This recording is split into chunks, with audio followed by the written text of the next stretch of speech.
Good morning. It is 5 o'clock, and I'm Joan Jones with your top stories. Fire crews are out battling a fire at an Antioch apartment complex this morning, and Metro Nashville police say they have a person of interest that they're questioning now after a brief search for an arsonist. This is a developing story. Channel 4 reporting that one side of a building at Lyric on Bell Apartments off Bell Road was on fire. A woman on the scene said that the building had been vacant and undergoing renovations. Fire crews responded earlier to the same property because two dumpsters were on fire. We'll keep you updated on this developing story. The issue of transgendering children got its day before the Supreme Court yesterday. The justice is hearing arguments over Tennessee's law that bans irreversible hormone treatments and surgeries for kids. And it's getting plenty of opinion. State Representative Ashton Baines. Culture war versus ensuring that families and kids have the health care that they need and that the decisions are between them and their medical professionals. And we just have to disagree that politicians should be involved in those decisions. Now, the case was supposed to get a 1-hour hearing before the Supreme Court, but it stretched on for 2.5 hours. The court's majority conservative justices skeptical of arguments to overturn the volunteer state's ban. There's trouble in France after that country's parliament voted to bring down the government in a historic no-confidence vote. The prime minister has presented his resignation to French President Emmanuel Macron. Emmanuel Macron, who's set to remain president for the next 2.5 years, needs to somehow find a formula so there can be a functioning government in a deeply fragmented system. Its no-confidence motion, which brought down the government, was put forward by the left, but only succeeded because of support from France's hard-right National Rally Party of Marine Le Pen. Tom Sophie Burridge, ABC News in Paris. Market Numbers Report now brought to you by Beacon Capital Management, online at beaconcm.com. From ABC News, Wall Street now. The S&P 500 and NASDAQ indexes rose to new record highs during the Wednesday session. The S&P gained 37. The Dow added 309. The NASDAQ index up 254 points. The White House announced that at least 8 U.S. telecom firms and dozens of nations were affected by a China hacking campaign. Chair Jerome Powell said the Federal Reserve's ability to set interest rates free of political interference is necessary for it to make decisions to serve all Americans rather than a political party. Powell at the New York Times Dealbook Summit was answering a question about the president-elect's public criticisms of the Fed and of him. The District of Columbia suing Amazon, alleging the company secretly stopped providing its fastest delivery service to people living in 2 predominantly black neighborhoods, while still charging millions of dollars for a membership that promises the benefit. Amazon says it made the change based on concerns about driver safety. Chuck Sievertson, ABC News. That's the latest news. We've got traffic and weather next. I'm Joan Jones, WTN News.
Information fueled, opinion driven. This is Nashville's Morning News with Dan Mandis. And so, my fellow Americans, we talk news. 5:06, Nashville's Morning News on Super Talk 99.7 WTN. Welcome on in to your Thursday, December 5th. How are you?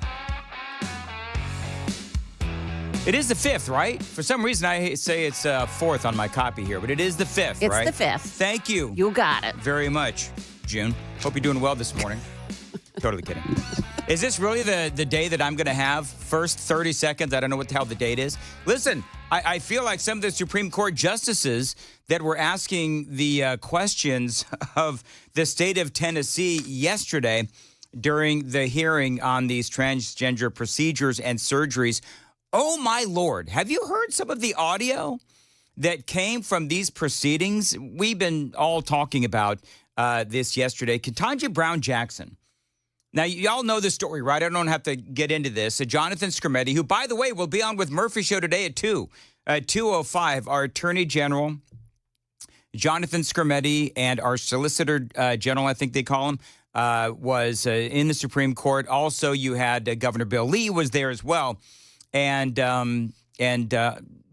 many others. And they're talking about transgender surgeries for kids. State of Tennessee wants to ban it. It's now in the Supreme Court. But I want to play for you some of this audio because it's really making the rounds. Because these Supreme Court justices who are supposed to be really smart really aren't. Ketanji Brown Jackson tries to make the case that this ban is the same thing as a ban on biracial marriage. I'm serious. It's the most insane argument I think I've ever heard. It doesn't make any sense. Here's the audio. The question was whether it was discriminatory because it applied to both races and it wasn't, necessarily invidious or whatever. But, as I read the statute here, the case here, the court starts off by saying that Virginia is now one of 16 states which prohibit and punish marriages on the basis of racial classifications. Okay. And when you look at the structure of that law, it looks in terms of, you can't do something that is inconsistent with your own characteristics. It's sort of the same thing. So it's interesting to me that we now have this different argument, and I wonder whether Virginia could have gotten away with what they did here by just making a classification argument the way that Tennessee is in this case. Yes, I think that's exactly right, that there is absolutely a parallel between any law that says you can't act inconsistent with a protected characteristic. So that second female is the attorney arguing for the Biden administration. So one thing about legal precedent is that sometimes it's hard to see how they try to connect the dots between cases. But to me, just from a plain spoken type discussion, without all of the legalese, it just doesn't seem to connect. She doesn't see the difference between these two, where she's trying to say that a ban on transgender surgeries and procedures for minors, she's trying to connect it to biracial marriage. And how do you make that leap? Now, here's the good news. At 6:05, we're going to be talking to Tom Jipping. Actually, 7:05. We're going to speak to Tom Jipping from the Heritage Foundation on all of this. But, most importantly to me, interracial marriage is about adults, right? Not kids. That's number one. Number two, interracial marriage doesn't permanently physically scar someone for life like these surgeries and procedures do. It doesn't take away their ability to experience sexual pleasure, which is another thing that these surgeries and procedures do. And so to try to say that this is like interracial marriage, it doesn't make any sense. And maybe they're trying to connect it through some sort of a case law kind of a thing. But the people that I've read and the people that I listen to are just as baffled as me. So it can't be just me. And so what it seems to me, what she's trying to say, what Ketanji Brown Jackson is trying to say, is that both of these cases depend on people doing something consistent with their own characteristics.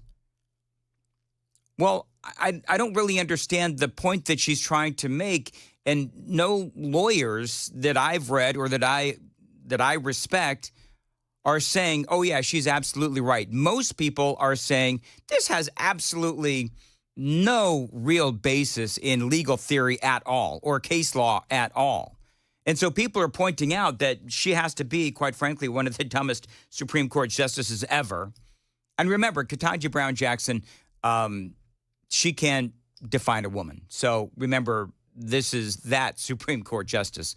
Another issue they discussed was whether or not these surgeries and procedures were helpful to kids with gender dysphoria. It's the Biden administration's belief that, yes, if a child has gender dysphoria, that mutilating their bodies or giving them puberty blockers and chemicals and all of these other things, the hormone treatments, will be good for them. Justice Samuel Alito called BS on this. In your petition, you made a sweeping statement, which I will quote. Overwhelming evidence establishes that the appropriate gender-affirming treatment with puberty blockers and hormones directly and substantially improves the physical, psychological well-being of transgender adolescents with gender dysphoria. That was in November 2023. Now, even before then, the Swedish National Board of Health and Welfare wrote the following. They currently assess, quote, that the risks of puberty blockers and gender-affirming treatment are likely to outweigh the expected benefits of these treatments, which is directly contrary to the sweeping statement in your petition. Absolutely. I mean, he's tearing the Biden administration's main arguments, just shredding them, absolutely shredding them. The Swedes, by the way, also found that there is no real understanding as to why more men want to become women. That's not really understood, and that those who have experienced transition regret have been underestimated. Now, remember what I said, I've been saying the last couple of days, that, yeah, there are a lot of people that are out there that have had this transition surgery and these procedures, and they have ultimately had regret. And yes, this study out of Sweden shows that those people that have regret have been underestimated big time. And that report, by the way, was out before the Biden administration put their case together. So they conveniently avoided this particular study, it would appear. Then they talk about this Cass report. Now, you may hear a lot about this Cass report. I'm going to talk about what this report is, because this is a report that came out after the Biden administration put together their arguments. And the Cass report, again, further shreds, and it comes out of the UK, further shreds the Biden administration's arguments about transgender surgeries and procedures. It is all straight ahead, 5:15. Time to check the roads on WTN. Got a crash in Nashville on Harding Place at Tampa Drive, and that one involves some injuries. Otherwise, looking pretty good heading into the city this morning. Traffic every 10 minutes every morning on Super Talk 99.7 WTN. Thank you very much. High of 47 this morning. Temperatures falling through the day to 25 by this afternoon. 15 degrees is going to be the low tonight. And Johnny, you said it's now temperatures dropping, and it is 41 now. 41 degrees at Super Talk 99.7 WTN. So what is the Cass report, and why is it so important? This was a report done in the UK, and it basically was 388 pages of studies that absolutely dismantled the left's arguments for justifying trans surgeries and procedures on kids. They said that their arguments were based on weak evidence and exaggerated or misrepresented evidence at that. The report even goes so far as to caution against socially transitioning kids, noting that encouraging impressionable children to adopt an entirely new identity is an active intervention that makes a patient more likely to proceed to a medical pathway from which, they say, there is no return. And that is true, because you read about this, and once these kids go through these surgeries and procedures, then it is really hard for them to go back to the way they were, frankly, originally, because you've pumped their bodies full of chemicals and you've done procedures on them, possibly surgeries as well, and you've screwed with Mother Nature. And so the Cass report, this is from the Daily Mail, Cass's conclusion is that medical professionals should exercise extreme caution about prescribing physical and hormonal treatments for minors under the age of 18 and should instead recommend a holistic assessment that takes into consideration an individual's mental well-being. Remember, we're talking about kids. An individual's mental well-being, neurodevelopment condition, and social environment. And so all this to say, and I'm telling you about the Cass report because it came up yesterday. The Solicitor General for the Biden administration was hit with these cold, hard facts about the Cass report, and you'll hear the very weak response. After the filing of your petition, of course, we saw the release of the Cass report in the United Kingdom, which found a complete lack of high-quality evidence showing that the benefits of the treatments in question here outweigh the risks. And so I wonder if you would like to stand by the statement that you made in your petition, or if you think it would now be appropriate to modify that and withdraw the statement that there is overwhelming evidence establishing that these treatments have benefits that greatly outweigh the risks and the dangers. I mean, he just obliterated her entire argument. And so it's pretty clear to me that, and we're going to play some audio here in a second of what the Attorney General Jonathan Skrmetti had to say on Laura Ingraham, but this was her very weak and meek argument back to the Supreme Court. I, of course, acknowledge, Justice Alito, that there is a lot of debate happening here and abroad about the proper model of delivery of this care and exactly when adolescents should receive it and how to identify the adolescents for whom it would be helpful. So here's what I don't get. If there's a lot of debate, this is so frustrating. If there's a lot of debate as to when it would be psychologically and physically and medically appropriate to do this, then why in God's green earth would you do this on kids? If you know that there's a debate, why would you allow this? It is so incredibly frustrating. It's like, how do you nut jobs not see this? So despite the fact that in the UK, these reports are coming out completely dismantling the arguments of the pro-trans surgery and procedures crowd, they stand by this. And what's weird, too, is that the Solicitor General for Biden admits that there is a lot of debate on this topic. And so, again, wouldn't you, knowing that there is a debate, proceed with extreme caution and not involve kids until they're 18 and adults? It is absolutely ludicrous.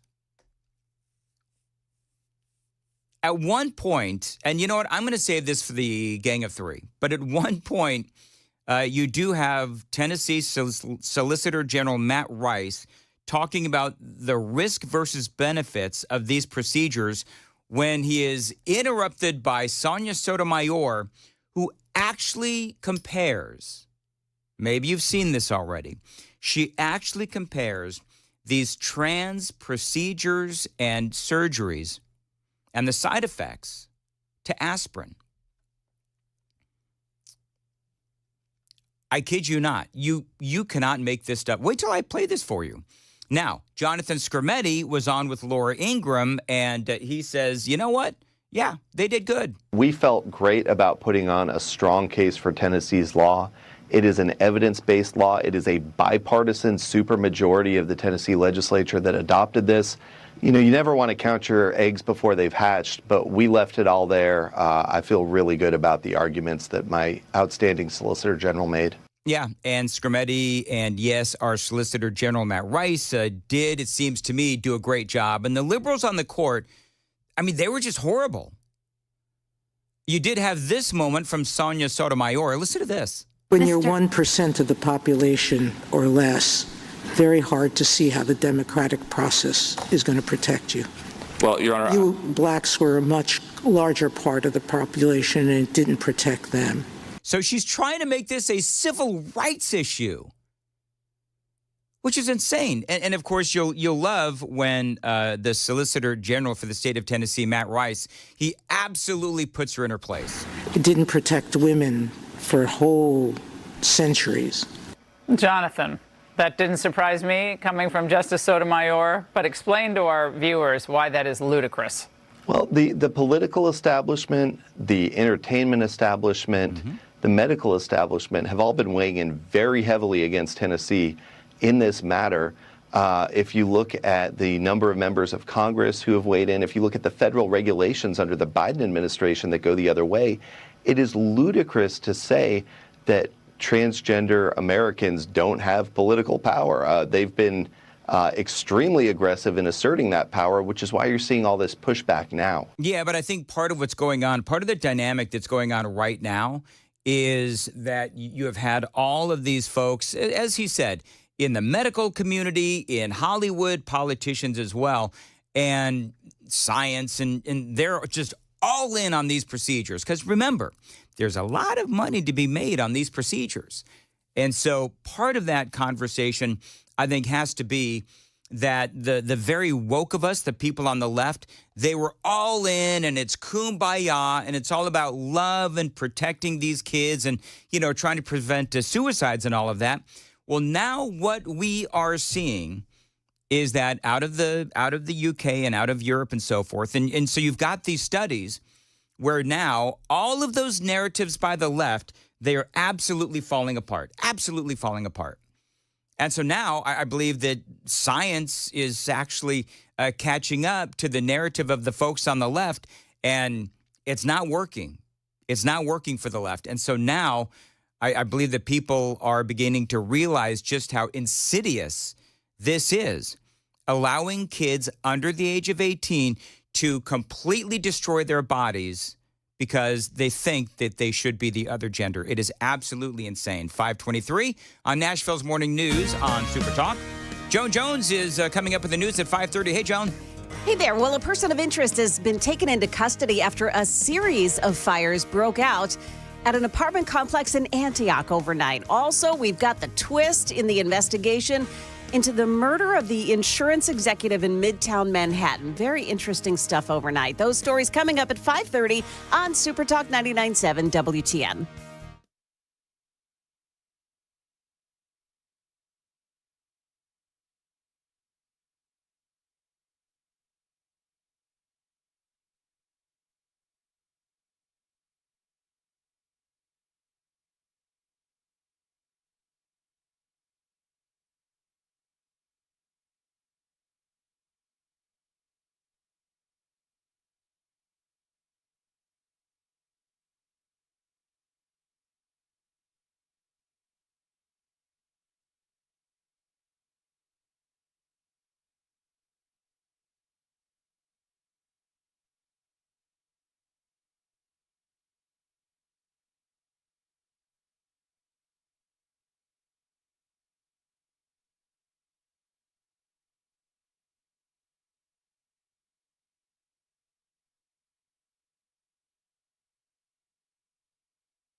Good morning. It's now 5:30, and I'm Joan Jones with your top stories. We're at 41 right now, but temps are falling through the day, so bundle up.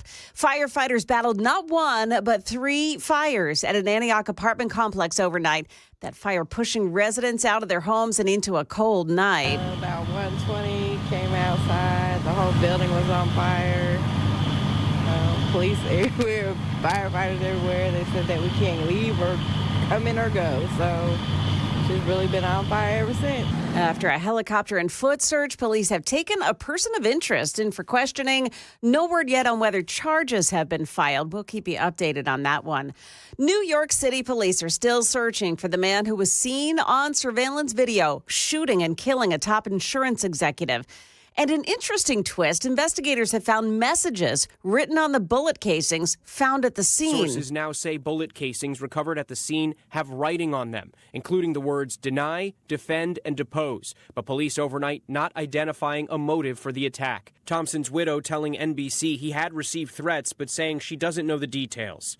United Health is the largest private health insurer in the U.S. Among companies in the health insurance market, United Health ranks highest when it comes to the percentage of claims denied, nearly twice the industry average. ABC's Andrew Dimbert there. If you're waiting on a package to be delivered by UPS, listen up.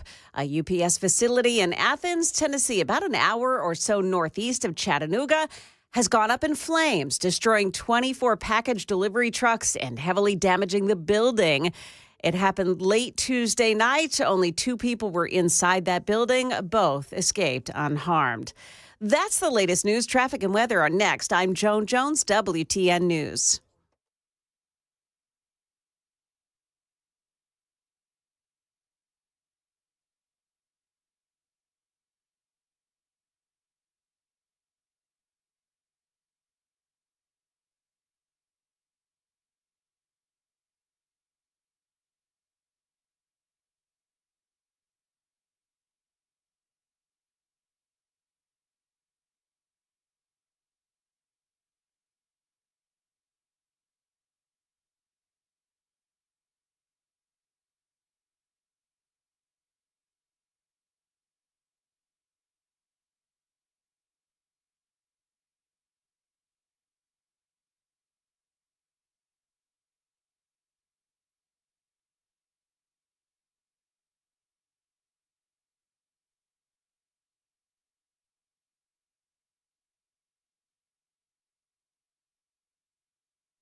Have an accident this morning. It's in Nashville. It's on Harding Place at Tampa Drive, and police are saying this one involves some injuries. Traffic every 10 minutes every morning on Super Talk 99.7 WTN.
8:37, Nashville's Morning News on Super Talk 99.7 WTN.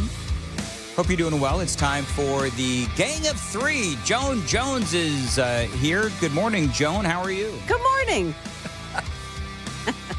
Johnny's here. Hey, Johnny, how's it going? Hey, how you doing, Dan? How you doing? How you doing? How you doing? I wish you could have seen Joan right after she did her traffic, because we had that, that commercial that runs nonstop.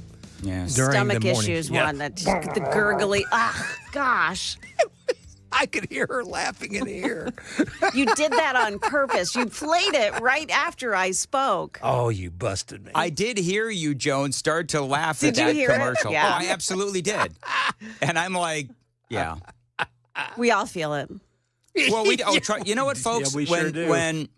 When you are listening at home or in the car and you're wondering, they play that like every commercial break. Yeah. Oh, we know. Yeah, we do. And we're know. sorry. Well, we put it after traffic because, what does your stomach do during traffic, Nashville traffic? And I always wonder, like, who thinks that's a good commercial? Like, I just, that commercial and the sound effect that it has right in the beginning. Yes. I don't know, man. What's worse, that or Cars for Kids? Oh, I don't know. I don't know, but that one, it really doesn't sound like a stomach gurgling. It sounds far worse. Like you need to go hit the restroom. You need to go see now. a gastroenterologist is what you need to do. Yes. That sounds like that. You know what that sounds like? That sounds like Bandit when he ate that poison. Oh, That is and then we had to call Zero Res. I mean, that's exactly what we had to. So, yeah, I don't know. I think it's kind of what. What's that? Oh, you know what that is? That's Joe Biden falling asleep in Angola. Oh, did you see? You see, my gosh. I just X'd it out, put it on my X feed, and Joe Biden. Yes, right in front of world leaders. Right in front of world leaders. He is asleep. And they're still talking. They're still talking. It's almost like, well, I guess I just keep going, Yep. even though he's doing that. And people are sort of looking around, and you have to figure out, okay, do we throw a piece of paper at the president? Do we just like, hey, Joe, wake up? And his handlers are there. Oh yeah. And they're watching this happen, and they do nothing. No, they just let it go. Because here's the thing: if the handlers actually wake him up, then it's an admission. Yes, Joe. Yeah. That's exactly right. It is an admission, and they can't admit it. So they're just talking to themselves, going, "Well, at least he's not pooping his pants." Oh gosh, they may be doing both. I mean, it's exactly President Poopy Pants. Now, do you think what made him sleepy was that he was watching MSNBC just before? Maybe. Could have been. Because they're rating every it's almost, Joan, like every week. There's another story about MSNBCs and their ratings. Yeah. Well, there's another one this week. They took another historic drop. They say now their viewership among 25 to 54 has dropped to just 38,000. That's how many people. 38,000. 38,000. wow. Can you get into negative territory? I think that's where they're headed. I think they are too. Like, realize that's not in a city. No. That is nationwide. That's nationwide. Right. Yeah. And in fact, Rachel Maddow, her show hit its lowest demo numbers since 2015, even trailing reruns of Ancient Aliens. Oh, my goodness gracious. That is insanity. Listen, it's I tune in to watch it. I'm one of those people because I get such a kick out of. They're so smug. They're still so smug, and everything goes back to whatever topic they can bring. It's the fault of Donald Trump. Yes. And they'll twist themselves into a pretzel to try to make it so that it's Donald Trump's fault. One of the things that I read the other day was that, and here's my question to you folks and to Johnny and Joan, is are people not watching MSNBC any longer because they feel like they've been duped and lied to? Or is it just that there's a give up on the other side? Because one of the things that I was reading is that the other side, the Democrats and the liberals and all that, you know how they're always about, protesting and anger and all that kind of stuff. They've kind of given up. They tried to do this demonstration or something in Washington, D.C., I think it was last week, and very few people actually showed up. So I think part of what's going on is people on the other side, they're so demoralized because of what happened, and so they've given up, and perhaps part of that give up is that they're not watching MSNBC any longer, or is it boring? Well, it could be that too. And two, I think those on the Democrat side still don't quite grasp the reality and what is truly what happened, because they're out. A lot of talking heads are out there on the left saying that, well, people that are college educated, the college educated voters. I love that. They stay in tune. They stay close to the news and all that. So what's happening is the low info voter that is working class and maybe didn't get a college degree. They're not following the news, which is absolute BS. It's the exact opposite. It is the exact, and in fact, that's what's happened to the Democrat Party, and they can't understand it. You've become too highbrow. You've become it's like you're talking down to the very people you're wanting to vote for you. So do you think that people just now they recognize the BS? Or do you think that it's just bad programming? Because you're right. I think that people have kind of realized that the message that they're pushing, number one, it's full of BS because, as I've said many times now, okay, so if Donald Trump is truly Hitler, why aren't the tanks around the White House? Exactly. You are selling out America by not calling for the military to surround the White House because you've been telling us he was Hitler all this time. You know what I think? You know how some people, and I have friends who have turned their Facebook pages to the black. All you see is it's a black screen on their profile picture and their background picture. And another friend that just and this is a friend that I've known for so long, unfriended me. Completely unfriended me. Wow. Yeah, somebody who I really loved and respected. And I just think that there's a lot of people who are just doing that with their whole lives, just blacking out. They're not going to watch any coverage anymore because it's going to be all Donald Trump. So they just don't watch. They can't take it. Bye. Then bye. Yeah. You know what I mean? We'll see. Yeah. Well, it's like all these celebrities that are now actually leaving the country, or they're leaving X or whatever. Yeah. Well, see, it's like they had Curly Bill in stage in Tombstones. If you ever saw that, yep. When the Earps were leaving town, he just looked up at him and said, "Well, bye." Hey, can we talk about this assassination in New York? Yeah, this is fascinating, isn't it? Though Brian Thompson, CEO of United Healthcare, assassinated in New York right before a big meeting, and so people are saying that this was a professional hit. Have you guys seen the actual video? I'm sure, Joan, you have. Yes. Yeah. So guys walking down the street, I think it's 54th Avenue, and a dude with a silencer who has been waiting for him for quite some time walks up behind him, shoots him in the back, shoots him a couple more times. His gun jammed. He fixed the jam, shot him, and then he bails. Some are saying he escaped from an e-bike. Other people are saying he didn't, whatever. But they're saying that because he had a silencer, that this was I'm going to air quote this, a professional hit, or that this guy was a professional assassin. You remember, do you remember what is it? The guy who was on, he was on with Jesse Waters last night. Oh, America's Most Wanted, John Walsh. Yes. Oh, yeah. I kept wanting to say Matt Walsh. John Walsh says, no, this was not a professional hit. He wasn't wearing sunglasses. A real pro would have been wearing sunglasses so that they couldn't get him with facial recognition. He had a half-ass gun. He probably learned how to build it on YouTube or something like that. You know what's so funny? I'm watching I'm watching, I think, or I wasn't watching, CNN was on yesterday at the house. I'm trying not to throw Amy under the bus. But there is a graphic or whatever that said that the gunman apparently had a knowledge of firearms. And I'm like, is that a real headline? Like, of course he has a knowledge of firearms. He used it to shoot somebody. Yes. Craziest thing ever.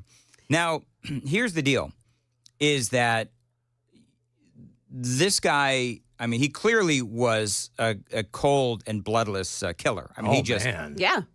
Watch the video. It'll... Yeah. Yeah. And now Walsh says, did somebody pay him to do this? The guy, Brian Thompson, there was a lot going on with United. We're going to get into that. But this is part of what Walsh had to say about whether or not this was a professional hit. I think he was smart. I think I heard you say earlier today you thought someone may have paid him. But I think about the stock deal, and I think the trouble that the company got into, you never know when people are hurt. And this company hurt a lot of doctors, couldn't get their money. There are a lot of patients that had to wait a long, long time to get their bills paid.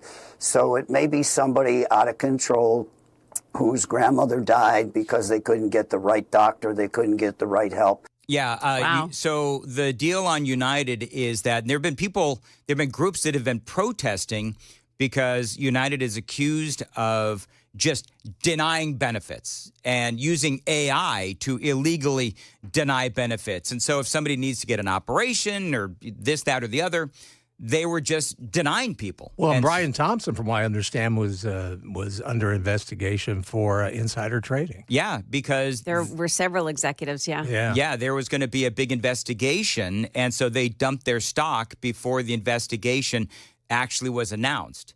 And his wife says, yes, there were some threats against Thompson, and so there's a lot of controversy surrounding him. Of course, nobody clearly, obviously, deserves what happened to him. No. But so you want to hear a really interesting thing? Yeah. The gunman hopped on a bike and took off through the streets of New York, made his way into Central Park. How do police know that? Well, because they saw video cameras along the way. Now, he gets into Central Park, and they kind of lose track of him, but there's only so many ways you can go once you get out of the park. So they're trying to look at the video cameras, the surveillance cameras of different areas, different boroughs, to try to figure out like where he went from there. That's where they are in this investigation now. Here's how they tracked him. They used the Fusus technology in New York City that Nashville just rejected. Did they really? Wow. Yeah, they have Fusus technology just this summer. They voted, just like they did here in Nashville, they voted on whether or not to expand. So both Nashville and New York City were doing their beta trial of this. Is this like technology. the LPRs? Is that what you're talking about? No, so what happens is the businesses that have surveillance cameras outside of their homes or outside of their businesses sign up. It's a volunteer program. They sign up. They get a device that they plug their cameras into. Now, if something happens in that neighborhood and police need to figure out, hey, where did this person go? After they shot, all the data is right there. It's right there. Everybody volunteers for this program. They get to watch. Police are allowed to watch the video cameras, the surveillance video. Mm-hmm. Nashville, just this week on Tuesday night, voted against it. They said, nope, police can't do that. Is this Nashville City Council? Nashville City Council. In New York City, they voted the same thing in May. In May, they okayed the program to expand. So they went beyond their beta testing program, and they have rolled it out across the city. Holy mackerel. And so that's how they track this guy. In this instance, Nashville City Council is more liberal left than New York. of New York City. Wow. Interesting, right? That's not a good place to be. No, it's not. Nope. Way to go, Nashville Council. Way to go, Nashville. Yeah. Exactly. By the way, detectives have said that the shell casings had the words deny, defend, and depose. Yes. Scrawled on these shell casings as well. Police are now working to determine the meaning of the words and work out if they are linked to a motive. Sources telling ABC, gee, you think? Wow. Sources telling ABC News, they say several shots were fired during the attack, with the gun briefly getting jammed before being cleared. So, yeah, that really interesting story. And obviously, this was a targeted attack. And I think part of what I read this morning is, and I think you may have actually reported, the cops are saying there's a killer on the loose, but nobody else is, you're not in danger from this particular person. This was clearly a targeted assassination is exactly what happened. So, yeah, I mean, fascinating. And this is something that a lot of people are looking at. And the more that you find out about Brian Thompson, the more you find out about United Healthcare and their problems, then you start to look at, and I agree with John Walsh, it would not surprise me because there have been professional, there have been organizations that are out there protesting United Healthcare.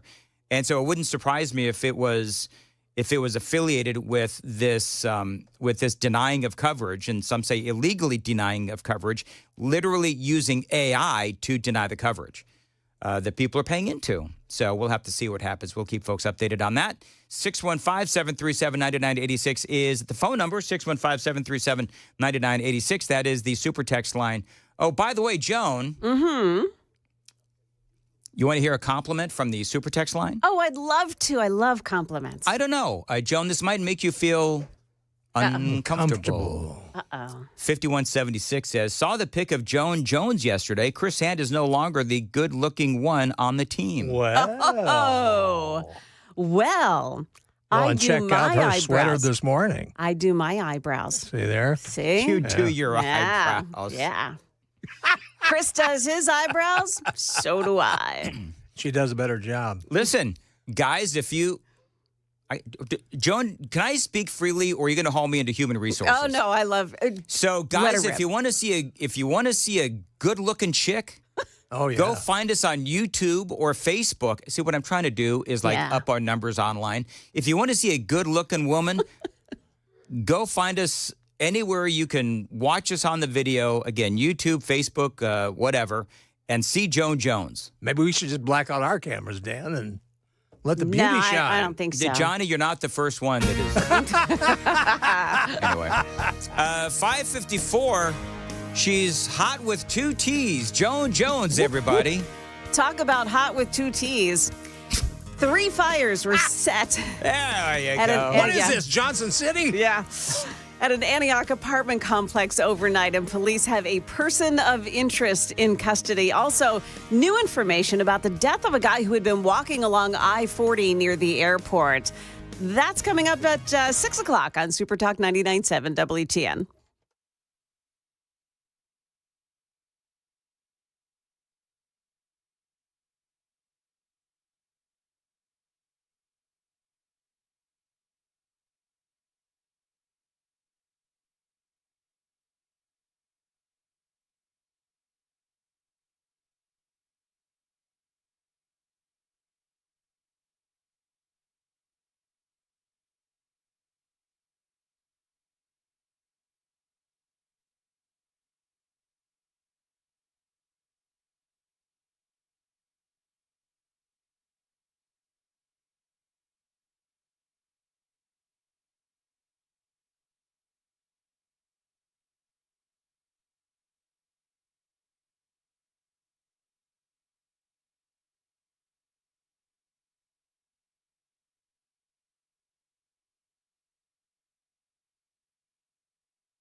Did you know you're overpaying for your health and wellness products?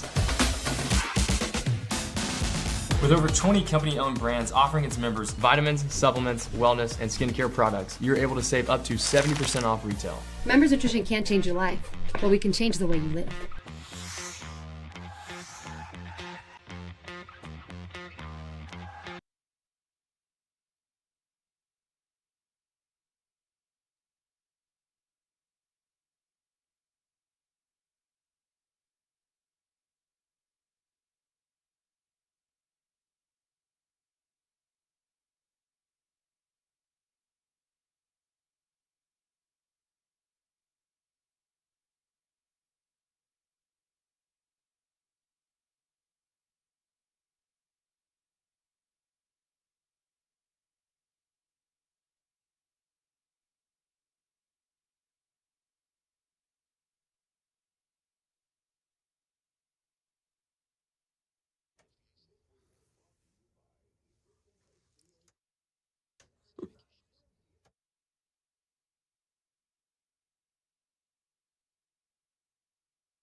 .601 now. I'm Joan Jones with your top stories. Temps are falling fast here. We're down to 37 now under some cloudy skies. We've got the full forecast ahead in just a moment. President-elect Trump is sticking with his nomination of Pete Hegseth for leader of the Pentagon.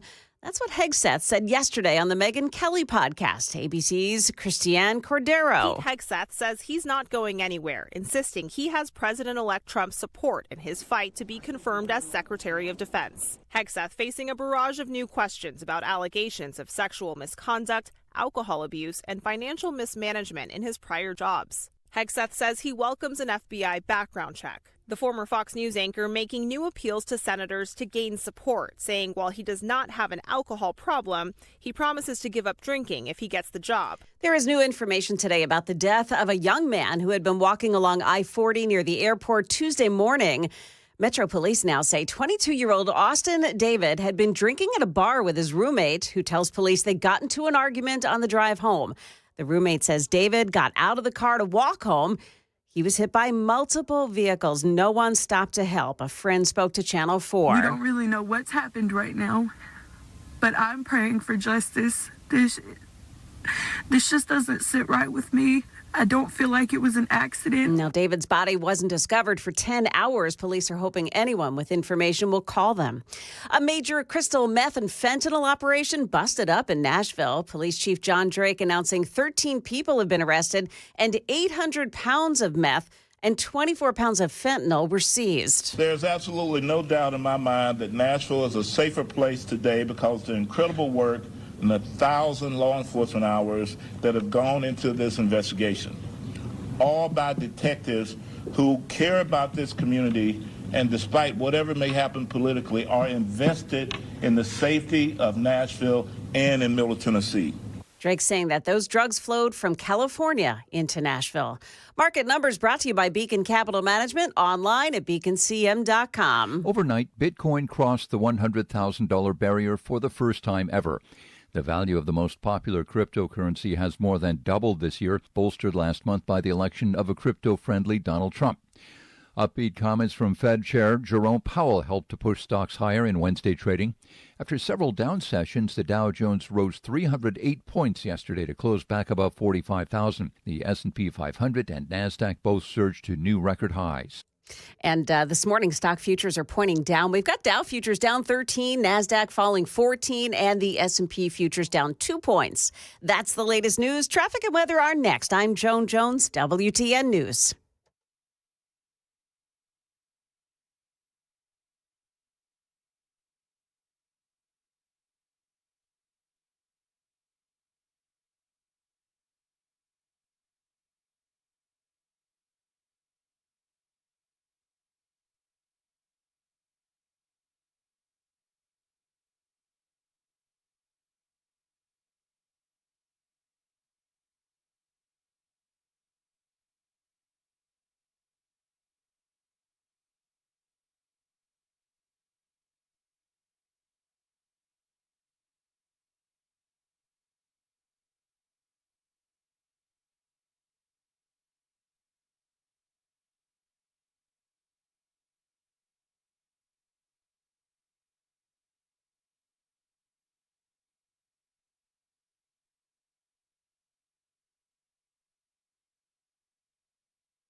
Information fueled, opinion driven. This is Nashville's Morning News with Dan Mandis. And so, my fellow Americans, we talk news. 6:07 Nashville's Morning News on Super Talk 99.7. Pete Hegseth was on Megyn Kelly's podcast. I've got all kinds of audio bites for you.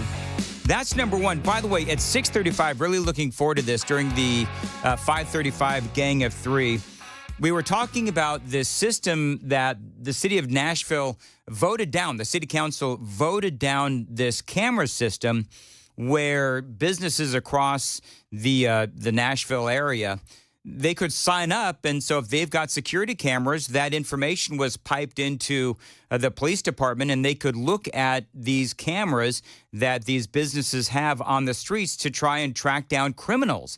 And so New York, actually, Joan Jones was telling us about this. New York actually voted this into law earlier this year. So New York has this network of private cameras from businesses, and they're using these cameras to track down the guy that Brian Thompson, the CEO of United Healthcare. So that's one of the ways that they're tracking this guy is through all of this network of cameras.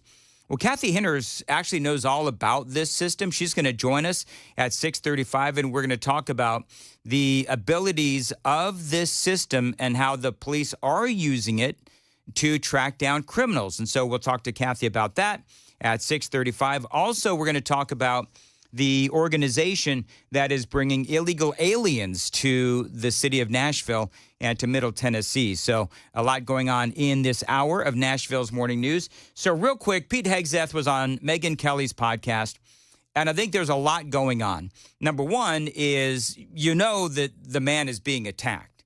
He is being attacked left and right by Republicans, by the media, of course, by Democrats as well. And so he finally decided to sit down and talk about all of this. There's the alleged rape allegations, which I believe those allegations are absolutely bogus. There's allegations that he had to step down from an organization he was leading because of drinking and financial mismanagement. They get into that.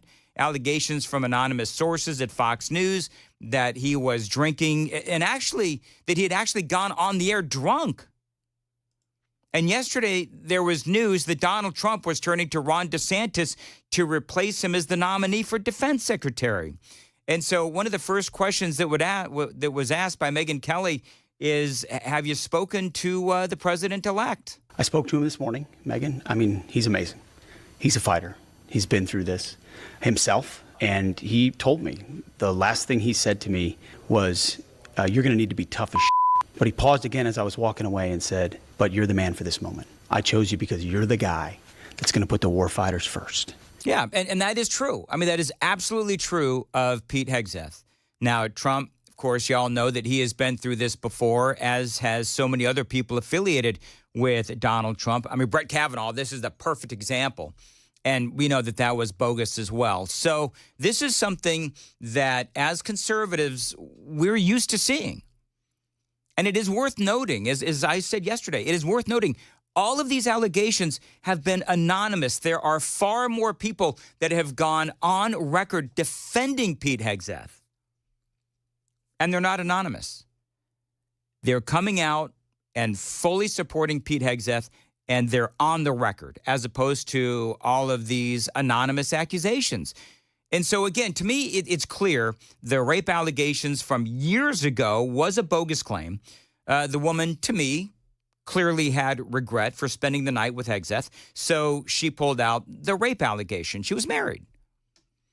And so, to me, that makes all of these other allegations incredibly suspect, especially because, again, they're all anonymous. Here's what Hegseth said. For so long, what was said about me, what has been said about me, it was so ridiculous and all anonymous that we didn't want to give it oxygen. You don't want to respond to things that don't merit response. And so we haven't. But sitting here with you and going forward, the media is driving with this ridiculous narrative. It's our time to stand up and tell the truth and our side. Yeah, and that's what he's doing. And I think part of why he's doing this is because it seems like the math is not in his favor regarding these senators. There's supposedly 6 that are not in his corner, have concerns. And so I like the fact that he's filling that void. He's filling that vacuum with his own side of the story. And I understand the whole thought process of, well, we don't want to give these stories oxygen. No, the media is giving it a crap ton of oxygen. And so he is right. You've got to fight back. And I love that he is. Now, yesterday we told you that there were reports that there were these 6 senators who had issues with him. And so he's meeting with all of them this week. Joni Ernst, by the way, is one of them. She is a senator, Iowa. I think she's out of Iowa, Joni Ernst.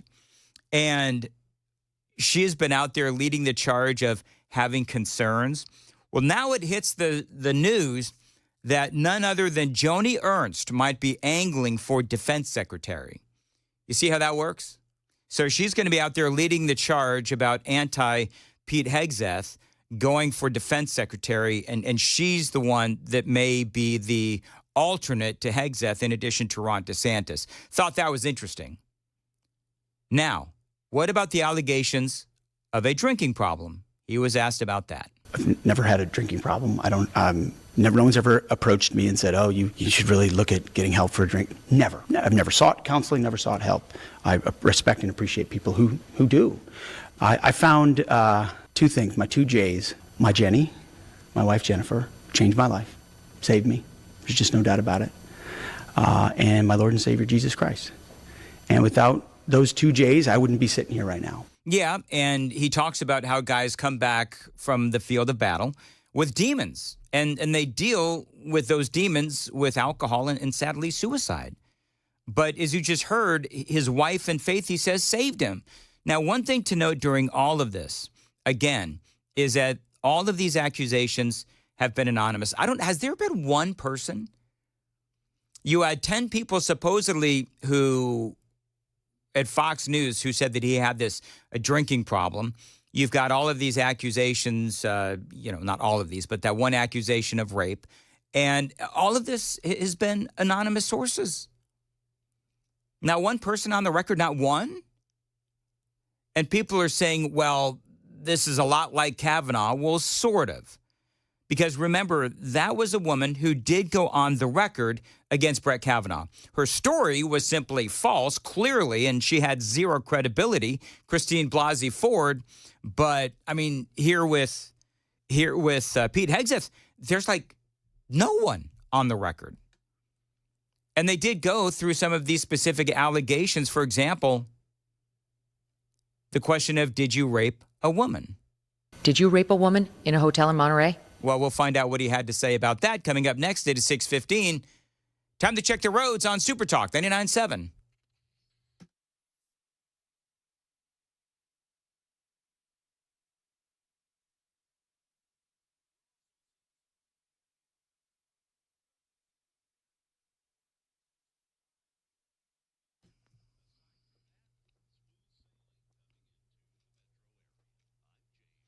Thank you, Jay. 6:15 on Nashville's Morning News on Super Talk 99.7. High today of 47. I don't think the high even matters anymore, Johnny, because the temperature is rapidly falling. It is falling throughout the day today. Right now, Johnny, you said it is 33 degrees. 33 degrees at Super Talk 99.7. The low tonight is going to be 15 degrees. So as Stefano DiPietro will tell you, wear a jacket. Yeah, wear a jacket. Maybe get a hat. Thank you, Stefano. Wear some gloves. And by the way, it was like, 47 degrees about an hour ago? Yeah, it's dropping now it's very 33, quickly. Yeah. All right, so... Hey, hang on one second here. So you might not think you'll need it if you're headed out the door early enough, but you'll still want the big jacket, long pants, and the long sleeves. There you go. Oh, no. All right, so two things. Yeah. Number one, Stefano DiPietro is now telling us to wear long pants. Yes. Well, it's cold. Can I be honest? Yeah. Yeah, please do. So what if I park it? Stefano, please call in.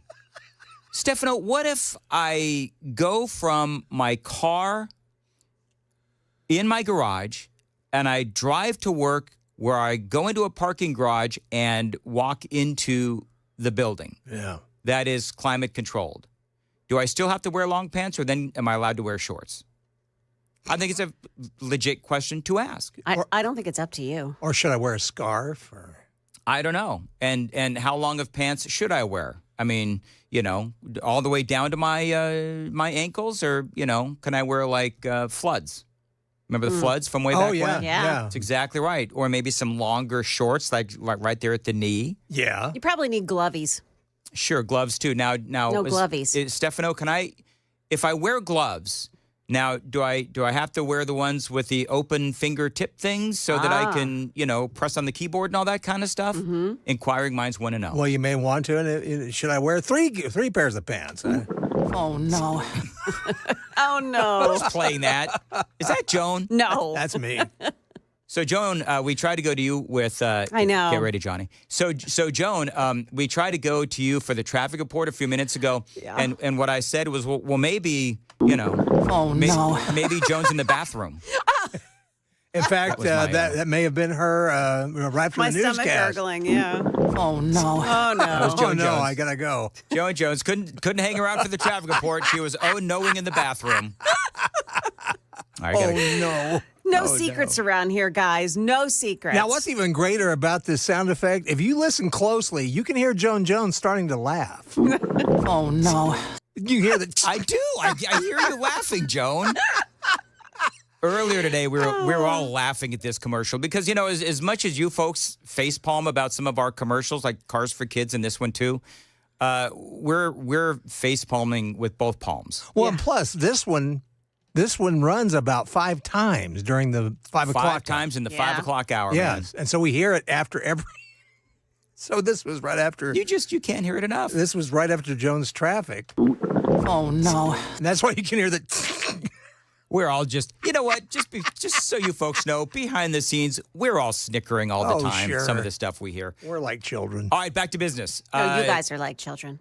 Sorry, go ahead. Pete Hegseth and Megyn Kelly. The question from Megyn Kelly. Did you rape a woman in a hotel in Monterey? Absolutely not. Absolutely not. I've been honest about that encounter, starting with law enforcement, from the beginning. I may have been drinking, but I was cognizant enough to remember every single detail. And I'm not here to say that my conduct was good. Being in a hotel room with someone that's, not the person you're with is not okay. I own up to that, and I've had to own up to that, and that's been difficult. And my wife's amazing, and she knew about it, but going through it again is not easy. He also says that he went through the discussions with police and the authorities, and with all the camera footage, they decided there was not enough evidence to charge him. But that's not what all of the media outlets are leading with. I mean, this clearly, it seems to me, is a character assassination. That's what's going on with Pete Hegseth. It was brought up, by the way, as to why did he pay her off if this was, as he says, a consensual encounter. Well, here's what he says. I paid her because I had to. Or at least I thought I did at the time. I was newly married. I was up for potential jobs in the administration, so my profile was higher. She got lawyers that reached out to mine and said, if you don't come forward and if you don't pay money, then ultimately we're going to out him. Yep. We were in the middle of a Me Too movement. I had a great job at Fox and a wonderful marriage. And I did it it's not what I should have done, but I did it to protect that. Yeah. And you know what? One of the things, and that does make sense, and that knowing what we know about the media and the Me Too movement, that makes all the sense in the world. Megyn Kelly hits him right between the eyes with the question about cheating, and that he had cheated on all 3 wives. It's an uncomfortable discussion to have, but a question that does need to be addressed for those that do have concerns. He's too much of a serial cheater. Like, how can we put a guy in this position who's a serial cheater? So is that a fair characterization of you? I think it was a fair characterization of me before I truly was changed by Jen and my Lord and Savior Jesus Christ. And I mean that. I mean, people cannot believe that if they don't want to. But if you look at me and if you know me, if you have watched us walk into Colts Neck Community Church and Pilgrim Hill Reformed Fellowship, the churches where we've attended, and it was those moments in those places in my relationship with Jen as we grew together in Christ that I become a changed man. Am I a perfect man? No. Was I a perfect man? Absolutely not. Do I regret those things? Yes. But is it who I am today? No. All right. So, and here's the deal. Like Pete Hegseth said, believe him, don't believe him, but you're not the person that he needs to convince. He needs to convince these senators. But for me, as I'm watching this and I'm pulling the audio, it does seem like he is incredibly sincere And he is battling these anonymous accusations. And I can't say it enough.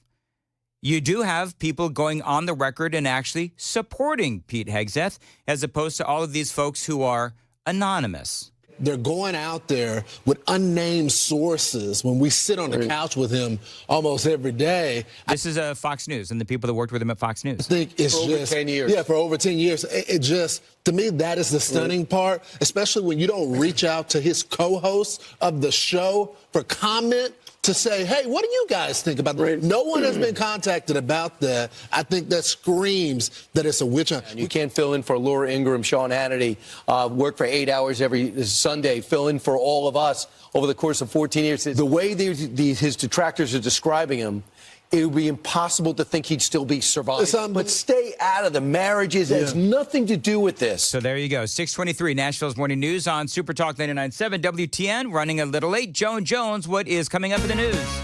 Got a fire that's under investigation in Antioch this morning, and somebody is being questioned about it. Also, a series of fires over in the Sevier County area as well. We've got that coming up at 6:30 on Super Talk 99.7 WTN. Thank you, Joan. Window Nation. If you want to upgrade your home and save money, listen to this great deal from my friends at Window Nation. They're offering an incredible discount on new windows right now. It is their incredible end-of-the-year sale, and it's a big one. At Window Nation, get 50% off all window styles plus 0% interest for 72 months. That is 6 years with no interest, and you also get another 10% off. Now listen, it is clearly getting colder, especially today. If you have old and inefficient windows, then you've got your warm air inside leaking outside, and that cold air is coming in. Now, you save on the new windows and heating bills when you call Window Nation and have new windows installed. So give your home the gift of great windows for Christmas and check out the great savings with Window Nation. They can install your windows in a day or less, and they come with a lifetime warranty. Now, don't forget that great deal, 50% off all window styles plus 0% interest for 72 months. That is 6 years with no interest, and you also get another 10% off. Tell them Dan told you to reach out, 866-90-NATION, 866-90-NATION, windownation.com.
Hey everybody, Dan Mandis from Nashville's Morning News. The Wall Street Journal reported a while ago that people are feeling stress, anxiety, and depression because of this election. If that's you, talk to my guy, Dr. Christopher Van Schenk. He is a psychiatrist out in Nolensville. Now, he can help you with not only depression, if you're feeling it because of politics or whatever, but he can also help you with alcoholism, drug abuse as well. Go to his website, nolensvillepsychiatry.com. He's got a long list of conditions that he can help you with, either in person or at telehealth. Bottom line is, he wants to make it as easy as possible for you to get the help that you need. He can help your kids as well. Check him out online. Again, nolensvillepsychiatry.com. The number's below. Thanks for listening, and good luck.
Good morning. It's now 6:30, and I'm Joan Jones with the latest news. We've got some cold temperatures, 37 right now, and we are headed down in the morning hours. We've got the full forecast coming up.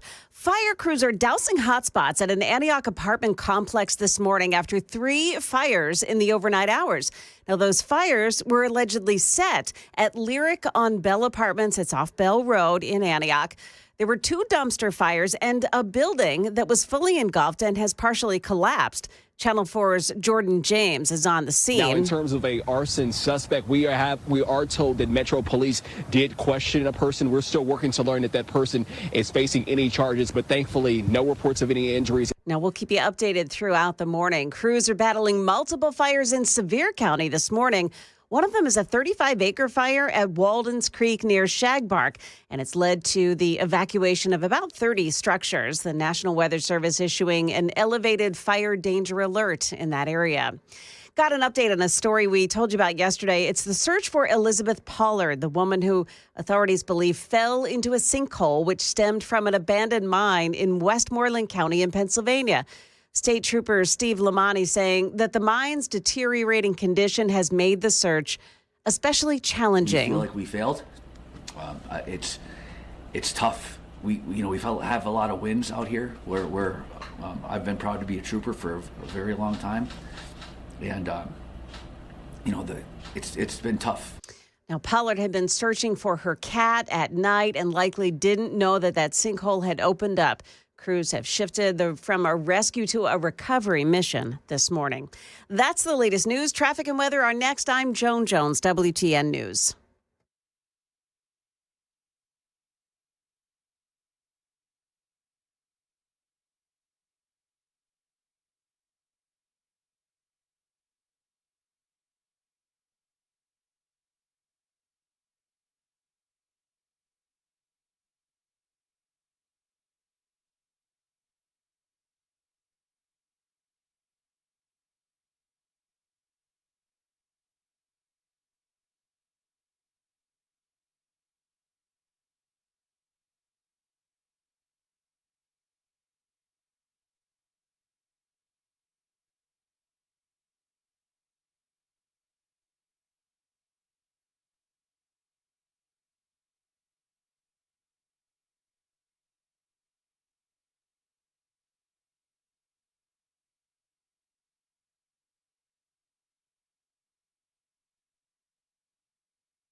In Talbot's Corner this morning, 24 the eastbound lanes before I-65. It's a crash, and got to watch out for that one. Also, same area, 24 eastbound lanes, but this one's in Antioch at Harding Place, exit 56.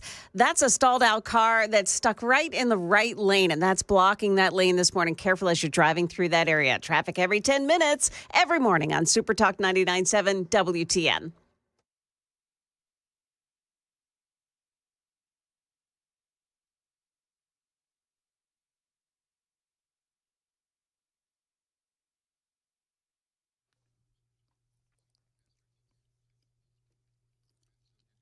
Kathy Hinders is coming up next. Dan Mandis here. And listen, if you've got a piece of land or some property that you don't really know what to do with, think about a pole barn from my friends at Stoltzco. They are the premier pole barn builders here in the state of Tennessee. Now, you know that putting up a pole barn from Stoltzco could increase the value of your land big time. You can use it as a garage, an event space, an equestrian building. You can just live in it. Bottom line here is pole barns from Stoltzco. They are flexible. You can use it for just about anything, and they're built really well. You can also plan ahead and build your retirement home. Call them, tell them Dan Mandis showed you to reach out, and they'll help you out with whatever you need. It's 615-622-5992, 615-622-5992 for Stoltzco, Stoltzco, Stoltzco.com. You can also find them on Instagram and Facebook as well. Check out their handiwork. Again, Stoltzco.com.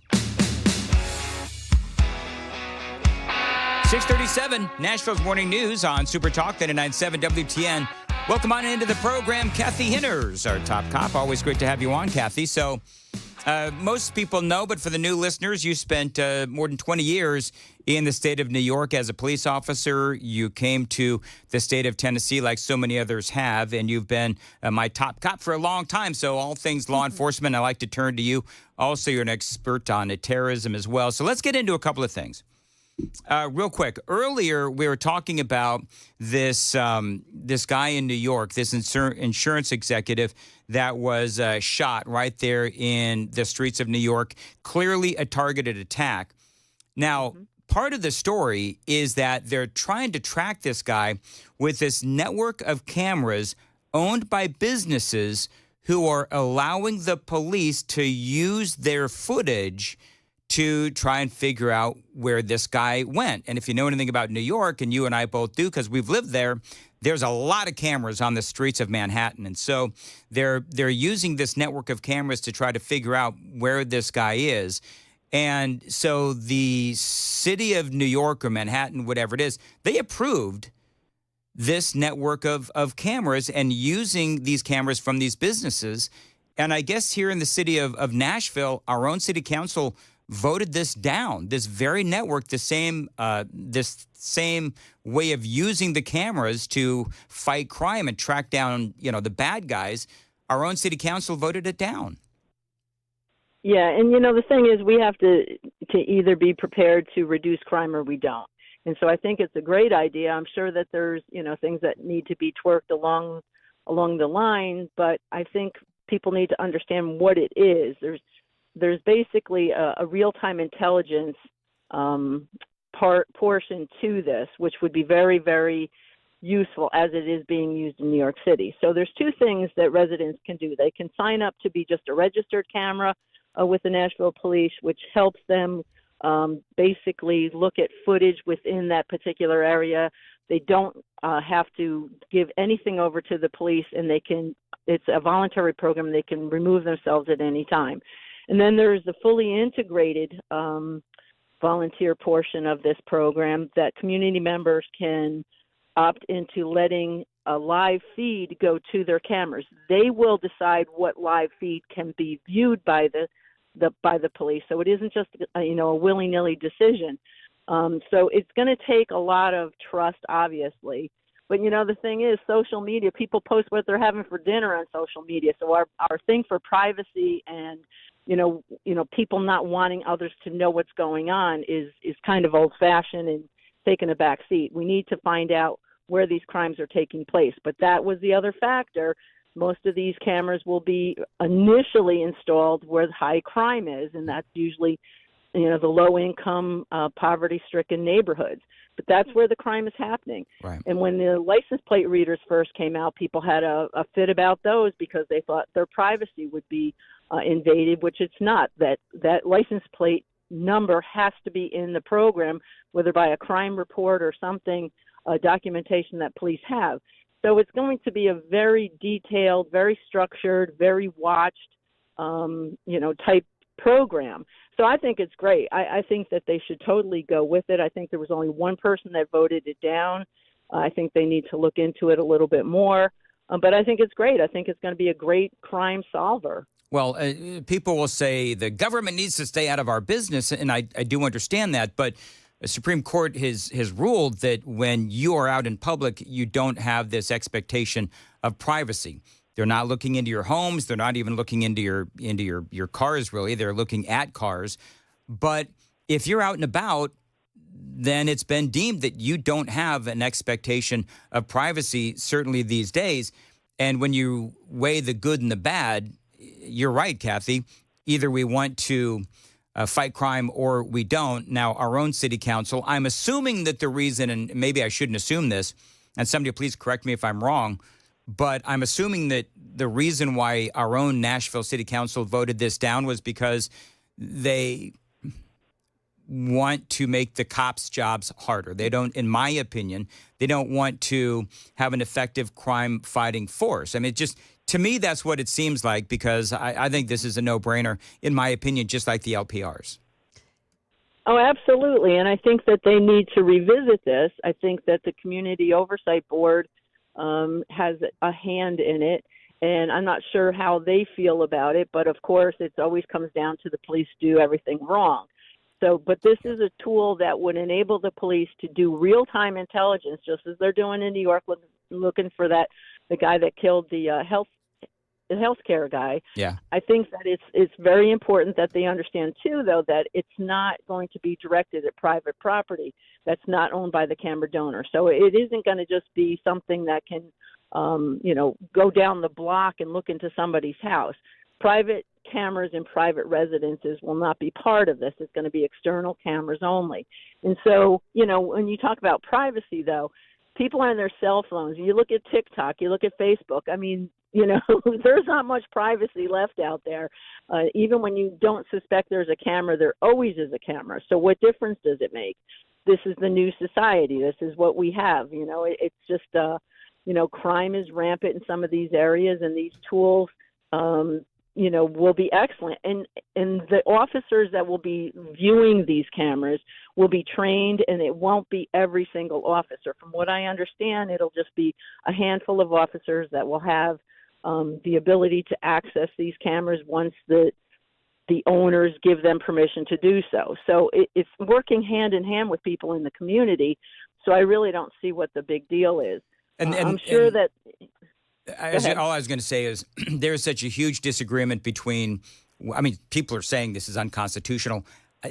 Again, not to belabor the point, but this has been ruled on. But, for me, the bottom line is that when you, just putting all that aside, that argument aside, knowing how many cameras are out there these days, you know that you're always on camera. Bottom line is whether you go to a hotel, whether you go to a concert, when you go to a restaurant, you go oftentimes, I think, to, anywhere, there's cameras. And so there's just, you can stay home if you want and get everything Amazon to your home if that's what you'd like, but I'd be willing to bet those Amazon trucks have cameras.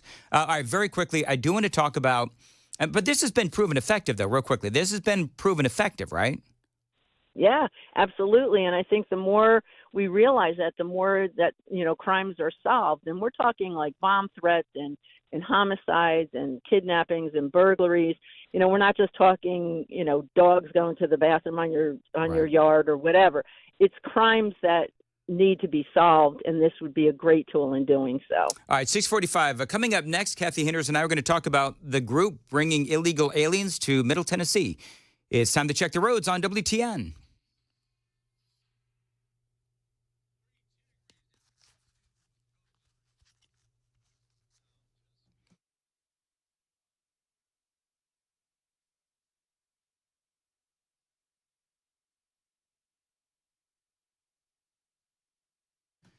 645 Nashville's Morning News on WTN. The high, well, I got to keep forgetting about the high. The high is passed.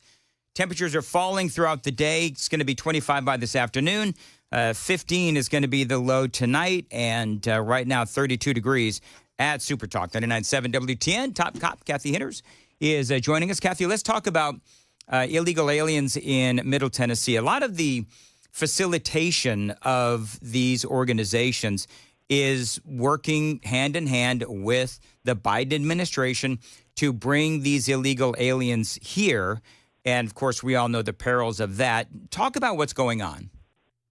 Well, we know that on October 23rd of this year, a statement was released from our own Tennessee Attorney General Jonathan Scarmetti regarding a successful lawsuit that his office did that stopped the release of thousands of single adult male migrant detainees from an ICE facility in Louisiana.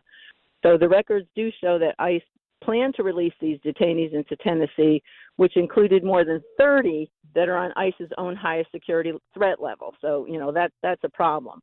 But through several pages of emails, which I'm working to get those emails up on my website, obtained by his office, it shows ICE's coordination with our local immigration rights group, which is called the Tennessee Immigration and Refugee Rights Coalition, and the Nashville former mayor. They were willing to accept thousands of detainees prior to the anticipated end of Title 42, which I won't get into that.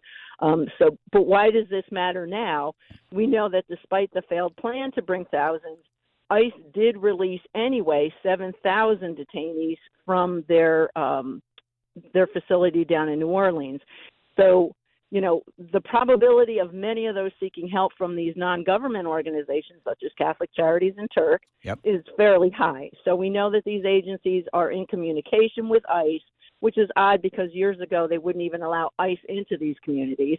But now they're working hand in hand together. So I suspect there's a lot of money being turned over there.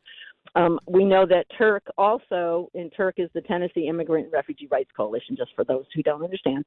Turk holds the same goal and ideology and has been funded by the George Soros Proteus Fund. Thousands of dollars have been given over to Turk by this particular fund, and they all believe in justice and equity for all, not equality, but equity. Right. So here we have, Turks working against our own immigration system and laws. If you go to their website, you'll see the word transformation of Tennessee, transformation of the South, transformation of communities. It's all about the demographic transformation.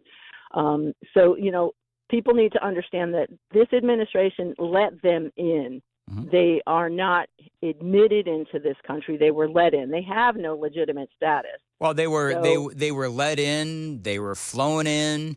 They were allowed to stay. Yeah. ICE is virtually being ignored in some of these communities. You've got these local politicians across the country who refuse to work with ICE even if some of these folks are arrested. And ICE says, we want to pick that person up. Nope, they let him go back into the community. Yeah. Yep. And of course, all bad things in America seem to lead back to George Soros and equity. It is driving me nuts. And so I guess part of my question would be, okay, so do we know who these various local officials are that are saying, well, it's okay if these people come to Middle Tennessee? Well, apparently a lot on our General Assembly and I know that, this happened a few years ago, but our General Assembly gave another non-government organization, Catholic Charities, $7.3 million to go ahead and spend to open up their Tennessee Serves Neighbors in several different counties, including Coffee and Grundy and White and those lower counties. So it's probably a little bit of everybody who feels compassion towards these people. But you and I just talked about a couple of weeks ago the Venezuelan gang that's now operating out of Tennessee. Yep. So this is a result of those 7,000 being released that Nashville officials, and it was John Cooper and his administration that agreed to bring those several thousand in. They got thwarted for a little while, but like we said, there's no fence around Louisiana. They're everywhere. And so, you can't just blame one or two. I blame the whole body of our senators and legislators who are allowing this to happen. I do think it's time and if anybody's listening, Jonathan Scarmetti, our Attorney General, it's time to audit Catholic Charities and see where that $7 million went. It originally came from a TANF fund, which is, they said it was bloated at the time. There's plenty of other places that money could have went instead of to Catholic Charities. So maybe it's time to audit Catholic Charities to see how they spent this money. Turk calls them a partner, so therefore, they're in kind of cahoots. They do different things for these undocumented, provide housing and how to speak English and education and things like that. So they're kind of all in it together. And, it's breaking our laws, and it's, it is transforming our country. And I'm not sure we need to be transformed. No, we've always had we don't need to be transformed. And the good news, Kathy, is we've got Donald Trump in office, and at the very least, the welcome sign has been put away, and Trump is doing everything he can to get rid of or deport, starting with the criminals. Very quickly, Kathy, how can people find out more about you? DailyRollCall.com is the website. What's there? And there's some stories about Turk and about Catholic Charities. There's something that we'll talk about later. It's the Highlander Resource Center out in Knoxville.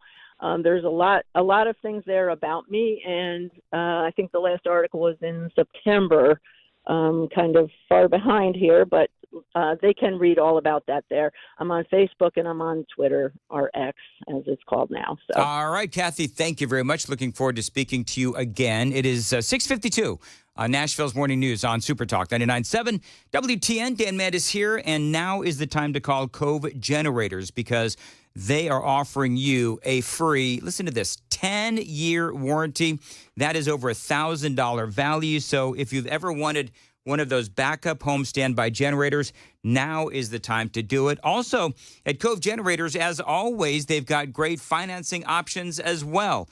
They are now available. Now, Cove Generators are your premier Generac home standby generator dealer in the state of Tennessee. So be prepared for the next power outage, and you know what's going to happen. Call Cove Generators and never lose power again, and get a reliable backup home standby generator today. 931-559-3311. As always, tell them Dan Mandis told you to reach out. 931-559-3311. Cove Generators can also service your Generac automatic standby generator or any brand of generator that you own. 931-559-3311. CoveGenerators.com. 6:53, and Joan Jones is in the WTN newsroom. Joan, what's coming up at 7? Fire crews still on the scene of multiple fires. They've been battling at one local apartment complex. Also, why you're not allowed to say that the song YMCA is a gay anthem anymore. Those stories coming up at 7 o'clock on Super Talk 99.7 WTN.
7 o'clock on the dot. I'm Joan Jones with your top stories. It is 33 degrees. Temps are falling this morning. We've got traffic and weather coming up. Fire crews are out there battling a fire at an Antioch apartment complex this morning, just dousing now what's left over. And Metro Nashville police are saying they do have a person of interest after a brief search for an arsonist. Now, this is a developing story. Channel 4 reporting that one side of a building at Lyric on Bell Apartment, a woman on the scene said that building was vacant and undergoing renovations. Fire crews responded earlier this morning to that very same property because 2 dumpsters were on fire.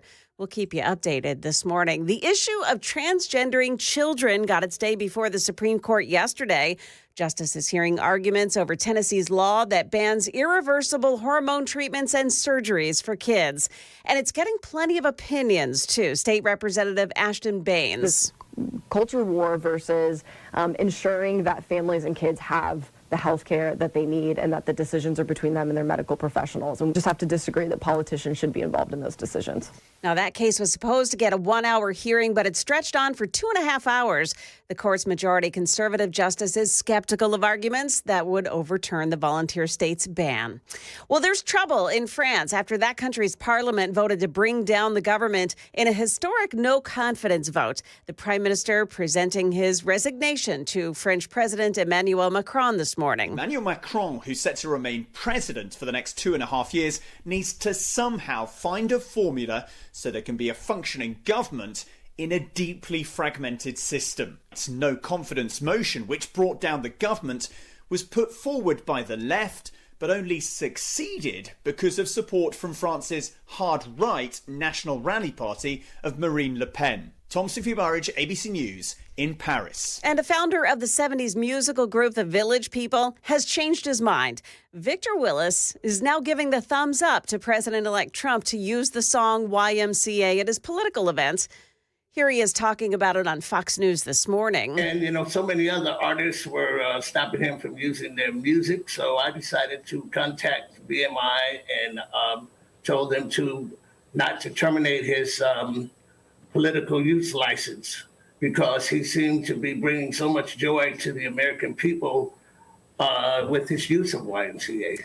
Also, Willis acknowledges that the song has benefited greatly. He says it has pushed the song to the top of a Billboard chart. It's led to a windfall for him. He also swears it's not a gay anthem. Yes, and as a matter of fact, just this morning, he said he's going to sue any news outlet that refers to the song as a gay anthem. Well, we're not, because we're tired of the lawyers. I'm tired of lawyers around here. And besides, when you put on the chaps, I really like that. So, Wait, so now was he... You don't mind. No, it's suddenly got awkward. Was he like the Indian? No, he was the cop. He was the cop. Yeah, he was the guy, like the front man of the group. Okay, was the cop the front man? Yeah, I think so. There was the Indian, the construction worker. The biker. The biker. Johnny, you're the biker. The Indian. The Indian. Johnny. Or a Native American. Yeah. And what else? Was there only 4 or 5? I don't know. No, there was 5. I just watched it this morning. Have we got everybody? So we got the biker, the Indian, the construction worker, the cop. Who are we missing? Oh, the one guy, the white guy with the well, there's the cowboy. Yeah. But there's also the guy with the mustache, the blonde hair mustache. Oh, geez. Don't know. Yeah. You know the Village People still tour? Obviously, they're like Menudo, right? So you get too old in the Village People, they trade you in for, some young person that looks better in feathers. Yeah. And by the way, the lead there guy... was an army guy. Was yeah, an that's army right. guy? Yeah. Yeah. And the lead guy was the only straight man in the bunch. Was he really? Yeah. Is that the guy Vic that she Willis. just... Yeah, that's the guy she just played. Yeah. Okay. What's his name? So, Vic Victor Willis. Vic Willis. Okay, very good. All right, moving on. Okay. Those chaps. Stock futures this morning down. The Dow futures are down 15 points. NASDAQ futures -7. We've got S&P futures -2 points. That's the latest news. Traffic and weather are next. I'm Joan Jones, WTN News.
It's an accident this morning in Talbot's Corner that has 24 eastbound jammed up at I-65. That's exit 44 A and B. That crashes on the left shoulder. The left shoulder is blocked, and traffic is stop and go from Old Hickory Boulevard up to that spot. Also, Antioch and Murfreesboro Pike east of Nashville Boulevard. An accident. It's in the Ollie's parking lot. Apparently, that's causing some delays as well. Traffic every 10 minutes, every morning on Super Talk 99.7 WTN.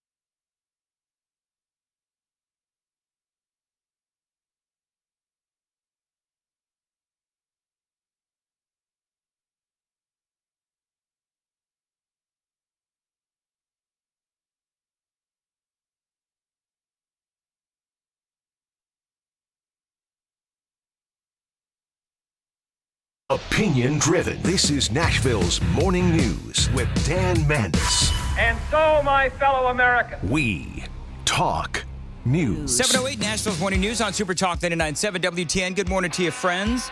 Hope you're doing well. Along with Joan Jones and Johnny B, I'm Dan Mandis for your Thursday, December 5th.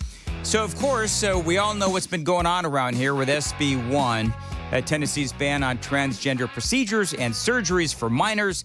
And there's all kinds of audio making the rounds, and people are openly mocking, for example, Ketanji Brown Jackson, where she tried to make the case that this ban is akin to the ban on biracial marriage. The question was whether it was discriminatory because it applied to both races and it wasn't, necessarily invidious or whatever. But, as I read the statute here, the case here, the court starts off by saying that Virginia is now one of 16 states which prohibit and punish marriages on the basis of racial classifications. And when you look at the structure of that law, it looks in terms of, you can't do something that is inconsistent with your own characteristics. It's sort of the same thing. So it's interesting to me that we now have this different argument, and I wonder whether Virginia could have gotten away with what they did here by just making a classification argument the way that Tennessee is in this case. Yes, I think that's exactly right, that there is absolutely a parallel between any law that says you can't act inconsistent with a protected characteristic. All right, so Tom Jipping is with the Heritage Foundation legal analyst. And Tom, I appreciate you being on with us, an expert on the Supreme Court as well. So people are openly mocking Ketanji Brown Jackson and really the liberals on the Supreme Court for asking some of the questions that they did. Now, I'm no scholar. Clearly, I'm not a lawyer. But you're an expert in such things. Are people right to mock Ketanji Brown Jackson for that line of questioning? No, I do think it's important to know that courts and legislatures and the media, for that matter, address similar issues in different ways. The point she was trying to make, the issue in this case is, what legal standard, what constitutional standard do legislation like Tennessee's law have to meet? She was trying to compare it to the Supreme Court's decision striking down Virginia's ban on interracial marriage, not so much because interracial marriage and puberty blockers, are similar, but that the standard being applied was similar. She was trying to shoehorn the issue of Tennessee's law regarding puberty blockers into the court's decisions about race and marriage. I hope that makes sense, because that was really what she was trying to do, and it's just not going to work. The fact is, race is constitutionally protected, gender identity is not. The two are not the same, and therefore different legal standards applied. While the Supreme Court struck down the law on interracial marriage, I think they're going to uphold Tennessee's law on puberty blockers. So, yeah, and when I read that, because when you hear the audio from this or any other really Supreme Court hearing, you're right. They're always trying to find a legal way to connect previous cases to the current case as well, and trying to find those precedents and everything else. It did make a lot of sense to me, and I'm heartened to know that this was a swing and a miss for Ketanji Brown Jackson. Overall, as you watched this, you have, other audio where you have, I think it was Sonia Sotomayor, and she's saying, well, all procedures and medicines and this, that, and the other, they all have side effects, just like aspirin. And people are saying that what she was doing was she was trying to compare aspirin, for example, to the side effects of chemical castration and some of these other things, these horrible side effects that kids that go through these surgeries and procedures have. And people are saying that is an absolutely ridiculous comparison. Well, I would put that exchange kind of in the same category. I think the problem here is that the liberal justices like Sotomayor, Jackson, they're trying too hard. I mean, and they're really ignoring the way the Tennessee statute is written. See, what they're trying to do, at least what the United States is trying to do, the federal government brought this lawsuit in the first place. Yep. And the Solicitor General was trying, again, to make a comparison or a parallel. Her parallel was between the Tennessee law on puberty blockers and sex discrimination cases. Sex discrimination cases aren't subject to the same, to as high a standard as race discrimination, but it's higher than the ordinary standard. Legislatures can legislate the way they want in most cases, and it's only in some special categories where they have to meet a higher standard. The Solicitor General is trying to compare this to sex discrimination cases, and I don't think that's going to work either. And they're really ignoring the way the Tennessee statute is written.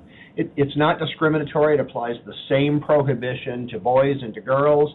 It doesn't matter whether you're trying to embrace a male identity or a female identity or anything like that. It's the same standard for everyone. So these comparisons to sex discrimination, race discrimination, civil rights, it's just not going to work.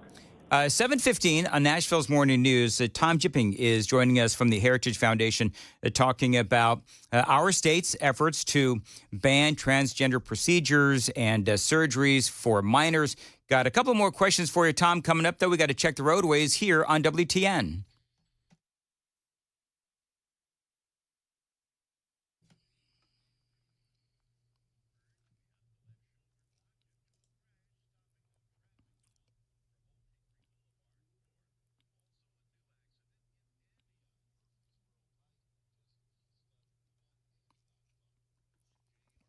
.15 on Nashville's Morning News on WTN. Temperatures continue to fall throughout the day. It's going to be 25 by this afternoon, 15 for the low tonight. Very cold right now, 30 degrees at Super Talk 99.7 WTN. Tom, let me ask you, there were a couple of moments during the SCOTUS hearings yesterday where you had the justices and they were asking the Biden administration and the Solicitor General about some of the facts that they were trying to bring forward. For example, there was this moment, just so you know, Tom, I'm kind of a nerd. This was my favorite part of the hearing where they brought up the Cass report. After the filing of your petition, of course, we saw the release of the Cass report in the United Kingdom, which found a complete lack of high-quality evidence showing that the benefits of the treatments in question here outweigh the risks. And so I wonder if you would like to stand by the statement that you made in your petition, or if you think it would now be appropriate to modify that and withdraw the statement that there is overwhelming evidence establishing that these treatments have benefits that greatly outweigh the risks and the dangers. I, of course, acknowledge, Justice Alito, that there is a lot of debate happening here and abroad about the proper model of delivery of this care and exactly when adolescents should receive it and how to identify the adolescents for whom it would be helpful. So, Tom, I got to ask, they've been caught red-handed. There's also some studies out of Sweden that basically said the same thing. And so the justices are saying that the evidence and the so-called benefits that you're talking about in these studies, it turns out that what you're saying is false. Well, there's two problems with what the Solicitor General tried to do there. Number one, she just completely mischaracterized what that research shows. This was not about the model of service delivery or anything as generic as that. The Cass report in the UK and a few others that have come out in Europe are about the real issue of benefit and risk. And the European countries were even ahead of the United States in jumping on this bandwagon that you got to take a kid's current feelings at face value, and you can literally fashion medical interventions accordingly.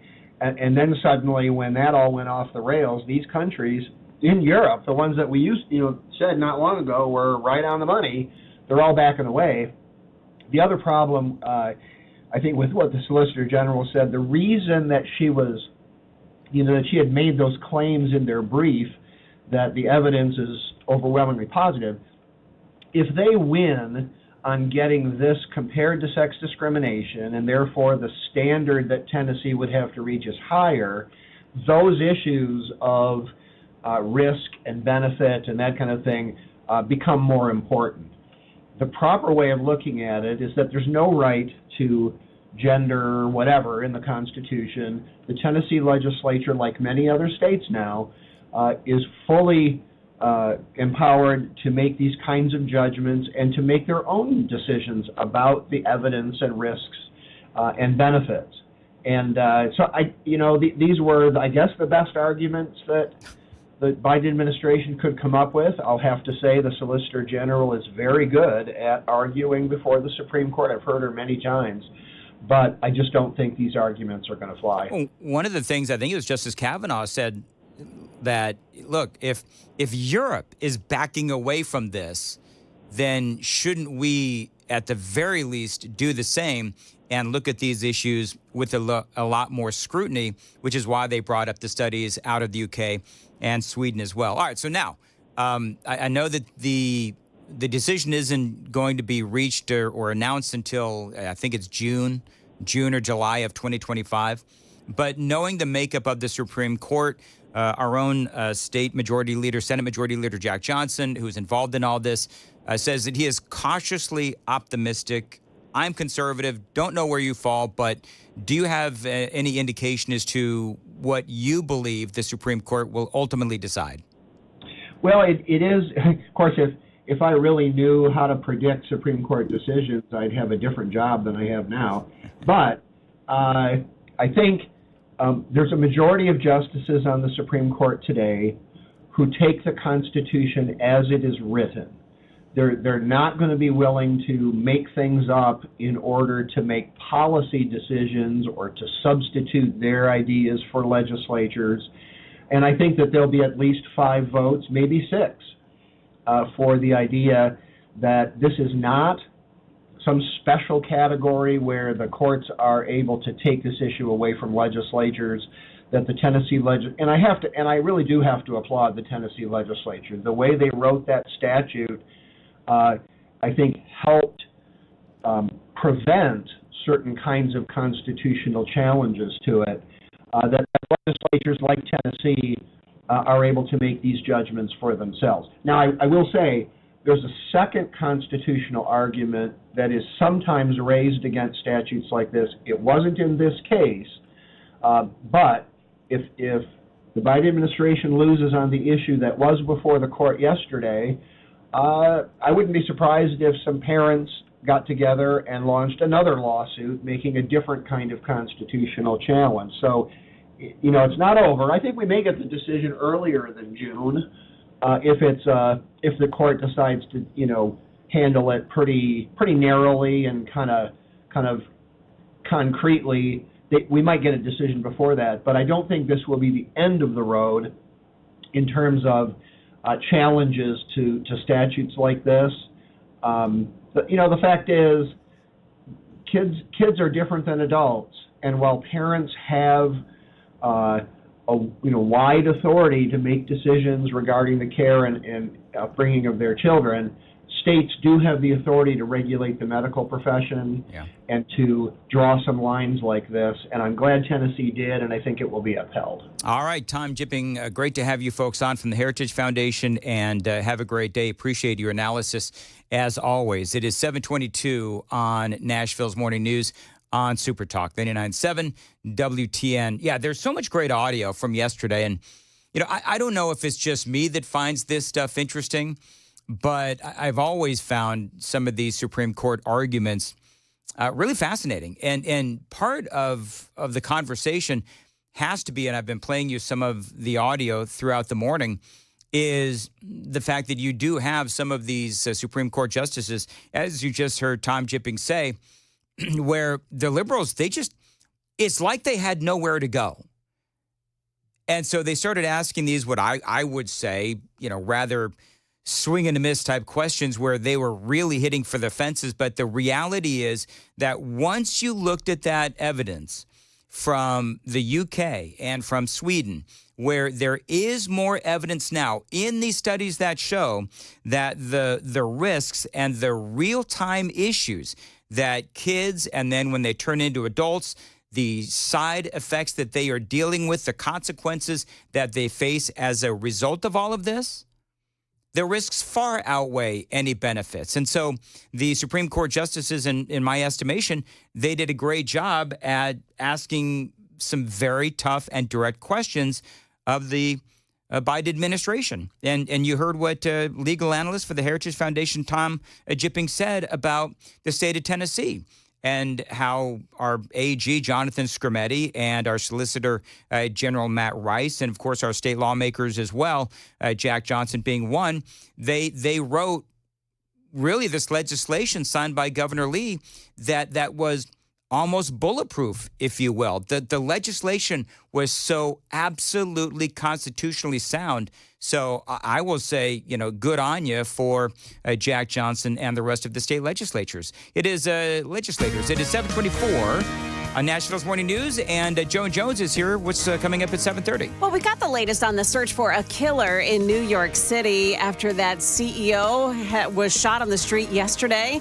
And we'll tell you what Nashville's police chief has to say about Metro Council denying police the use of Fusus technology. We'll have those stories at 7:30 on Super Talk 99.7 WTN.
Hey, what's up, guys? It's Matt Murphy in the middle of downtown Franklin, Tennessee. We've talked so much about Savory Spice. I thought, why not show you the place? So let's go on in and see what's popping at Savory Spice. As I've always said, you will smell the spices even before you walk in. I can smell them right here in the doorway. Come on in and let's introduce you to the one and only Holly, who is the owner and proprietor of Savory Spice. Say hey, Holly. Hello, everyone. Now, enough about Holly. Let's talk about spicy and easy products like the incredible taco soup, which, as I said, you put this in a crock pot, you put all the ingredients that it tells you to buy right there, you put the spices in, and it's so easy. So if you don't know what you're doing around the kitchen, it's a perfect way to find your way around the kitchen, as is the Mediterranean veal risotto. Now, for the holidays, pumpkin pie spice. What doesn't it have, Holly? Pumpkin. Doesn't have any pumpkin in it. That's a fun fact for all of you kids out there. Now, if you stop by Savory Spice, either in the Franklin location or at L&L Market, you can get yourself a sample of the dill dip, which is my absolute favorite. Just tell them Matt Murphy sent you to Savory Spice with purchase now. So come by Franklin or L&L Market in Nashville and come see Holly and the entire crew at Savory Spice.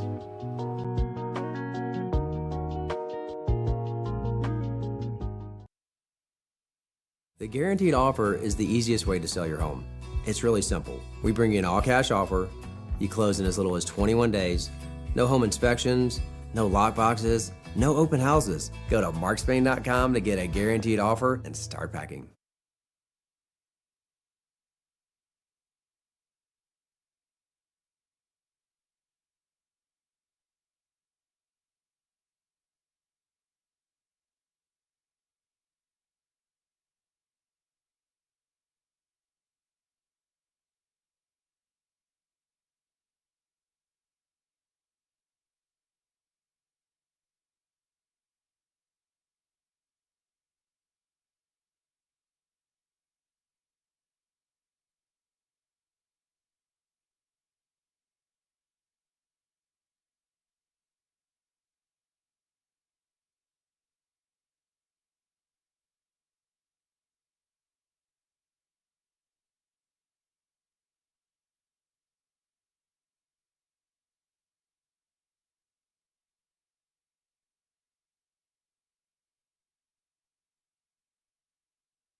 Good morning, 7:31. I'm Joan Jones with your top stories. It is chilly this morning and the temps are falling today. So we've got your forecast and traffic still to come.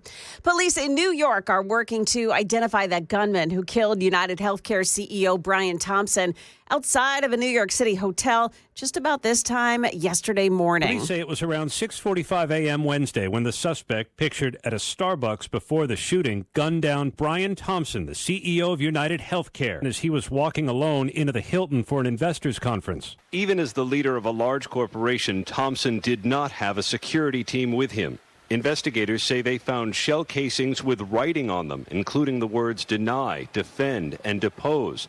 They also say they found a cell phone, granola bar wrappers, and a water bottle they believe are linked to the shooter. That's ABC News correspondent Aaron Katursky. Police in New York are using Fuse's technology to track the killer.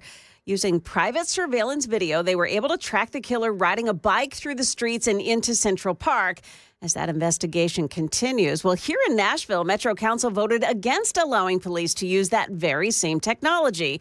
It's a disappointment to Chief John Drake. So a crime is committed, and instantaneously in our community safety center, we can pull up that location and maybe see a murder occur, maybe see a robbery occur, maybe see the vehicle getting away or the person running away, and we're able to make Nashville safer. Mayor Freddie O'Connell said the issue is not off the table. He will continue conversations about Fusus with council members. Market Numbers Report brought to you by Beacon Capital Management, online at beaconcm.com. Stock futures all pointing down this morning. Dow futures minus 36, NASDAQ futures losing 13 points, and the S&P futures are minus 3. That's the latest news. Traffic and weather are next. I'm Joan Jones, WTN News. Thank you, Joan. 7:33, Nashville's morning news on Super Talk 99.7. Dan Mandis here for the Glock Store and their Shoot 270 indoor ranges. Yes, these are big old rooms. They're not lanes. A lot of us have shot at the lane ranges, and they're the same everywhere you go.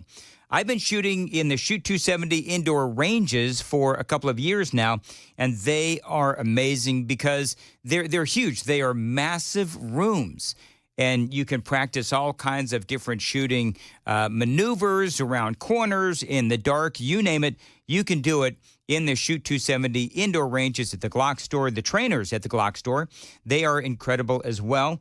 They'll show you why the Glock is the most popular handgun in America. You can also tour their Shoot 270 indoor ranges if you want. It's the only one in the country, by the way, where you can get private shooting rooms that offer one-on-one personal instruction. You can actually shoot less and learn more. Again, because this is private instruction. Every time I shoot at the Glock Store, I leave a better and more confident shooter.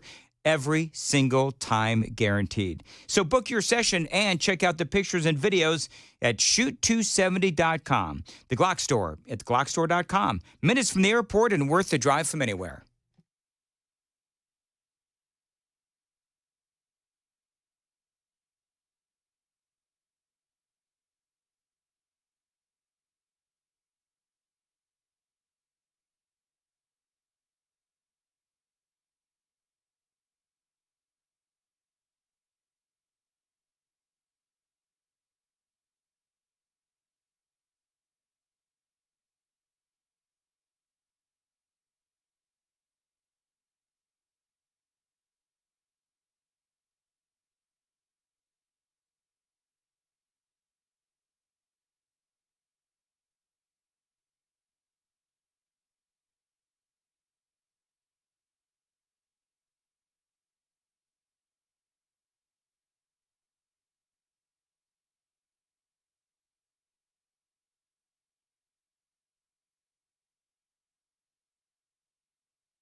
Well, let's see. Talbot's Corner, it's 24 the eastbound lanes right at I-65. Just before it, there's a crash. It's blocking the left shoulder. Traffic behind it is stop and go from Briley Parkway north. That's exit 43 up to 44 A and B. Nashville, a crash at Nolensville Pike and Pettis Road, and another on in Pleasant View. This is in the eastbound lanes of 24 as well. At Springfield, Ashland City exit, an accident reported. Traffic every 10 minutes every morning on Super Talk 99.7. WTN.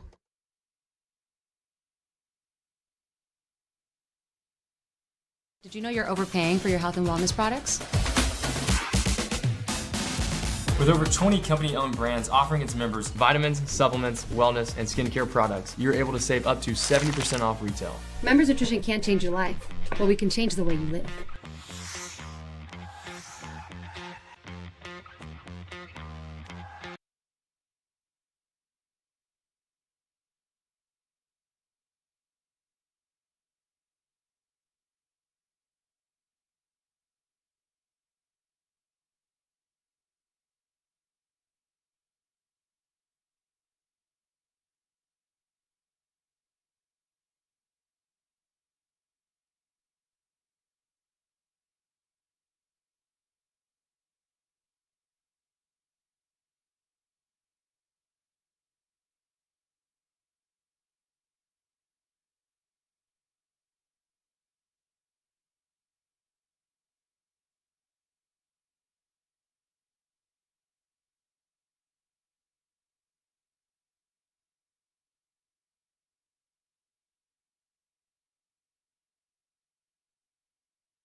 Stated.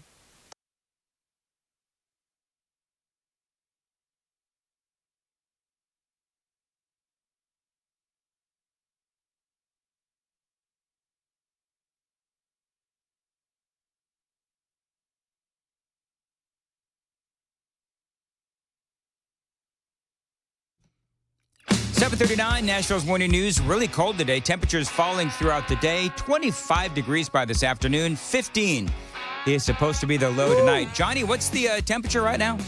I'm telling you, Dan, it's a little nipple out there. It's a 29 It's a little right what? now. Little what? Little nipple. Isn't that nippy? That's right. Always heard it as the other, but that's... You heard it as nipple? I think you're correct. I'm positive she's correct. Well, you know, they always seem to... I mean, I've noticed you in there, Dan, when your studio's cold. It gets a little... It does. It's incident Really? nipple. You're looking? Yeah, Johnny. Why do you think Joan, this is the tragedy that I have to put up with here, is I know that every morning Johnny is turning down the air conditioning so that I get all nipply. And then he can get his jollies over there in the other room. No. Are you sure, I'm Johnny? Because positive. that's kind of what you just said. No, he's just I just notice such things when I'm in there because I can see you, and then Sure. Hey, you guys want to have some fun with some audio? Hold on. No. You must know how to dress every day. Oh, yes. You must know. So you might not think you'll need it if you're headed out the door early enough, but you'll still want the big jacket, long pants, and the long sleeves. See, not only that, I think Stefano should add that you not only need long sleeves, but you need something over your long sleeves so nobody's looking at your... Yes. Yeah. Yes. I need to counter Johnny's prying eyes, it would appear. Yes. By the way, we talked about this earlier, where Stefano is trying to tell us what to wear, and now he's telling us literally to wear long pants. And so I said, well, okay, but what if You go into your garage, you put on shorts, and you want to wear shorts to work. Yeah. Let's say you work in radio. So you go from your garage, and then you drive, and then you go into your work where there is a garage at your work. And then you go into the building. Then you're Ken Weaver. He always wears shorts. Yeah, he does. What's up with him? Yeah, but see, that's what I said. Yeah. And do you know what I heard from WTN Nation? Well, Dan. Yes. I heard all kinds of people saying, well, Dan. What if your car breaks down? Oh, that's a very good point. People said, well, Dan. What if your car breaks down? And I had like 25 people that said that. What if the key doesn't work in the garage anymore? Well, Dan. That's exactly right. What if you run out of gas? Oh, yeah. I think what we're going to do is we're going to play a game called well, Dan. Where every time I'm wrong on something and people have all of these opinions, we'll play, well, Dan. Well, what if nature calls? Oh, no. Oh, no. Oh, no. Hey, Johnny, play that again. All right, hang on. Oh, no. Well, Dan. They just seem to go together. Anyway, so I think we're gonna make that an ongoing feature where when I'm clearly off base on something, which happens maybe once an hour, we can just play, well, Dan. He thinks it's only once an hour, huh? Yeah. Okay, Joan wants a segment. Okay. Now we're talking. See how easy I just fold. Anyway, let's play this audio. This is Charlemagne, and he is on The View with Whoopee Cushion and Charlemagne. Ugh. You know why I call Whoopee Cushion? Why is that? Because every time she speaks, sounds like a whoopee cushion. It sounds like a whoopee cushion. And Johnny, it sounds kind of like Oh no! Yeah. That's what Whoopi Goldberg sounds like when she speaks, like she's full of crap. And Joy Behar does not spread the joy. No, And now we're going to be reading the legalese because you're going to get us in trouble with whoopee cushion. You know what? Oh no! For people that don't know, there's a commercial that plays in the 5 o'clock hour 5 times in the 5 o'clock hour almost every single day. And just like the people, the good folks that listen in the 5 o'clock hour, yes, we also cringe every time we hear, oh no. And that's how the commercial starts. That's how the commercial starts. Yeah. And so every time I hear the commercial, I say, oh no. Oh no. Again, we're hearing this commercial. We're never going to get the listenership in the 5 o'clock hour up if you keep telling people what they can expect in the 5 o'clock hour. Oh no. Yeah. All right. Well, now we don't have time. I'm going to do the commercial. Then we're going to listen to Charlemagne totally call out Whoopee Cushion and Joy Behar. That audio straight ahead. And by the way, I have not heard this. So this is why I say this is fun with audio, where it's like we can just react to it. Yeah. All right, 7:45, time to check the roads on WTN.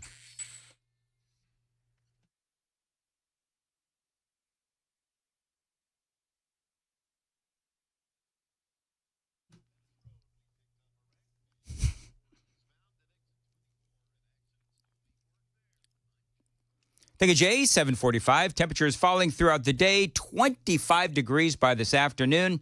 15 is going to be the low tonight, which means I'm assuming that tomorrow morning when we're driving in, according to Stefano DiPietro, I should probably wear a hat, long pants, and a jacket.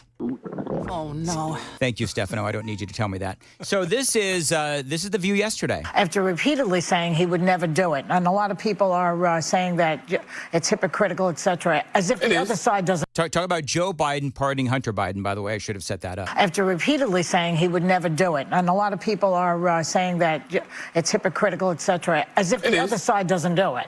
But what's your reaction to it? I mean, I think all of the criticism is valid because, Democrats stand on this moral high ground all the time. And, they act so self-righteous. The reality is he didn't have to say anything in regards to, whether or not, his son wanted to be pardoned. He could have said, hey, man, I'm not focused on that right now. But since they were calling Trump a threat to democracy and they were saying that, nobody's above the law, but they were speaking about him, that's what they were running on. So when he kept saying things like, nobody's above the law, I respect, the jury's decision in regards to my son, he didn't believe that.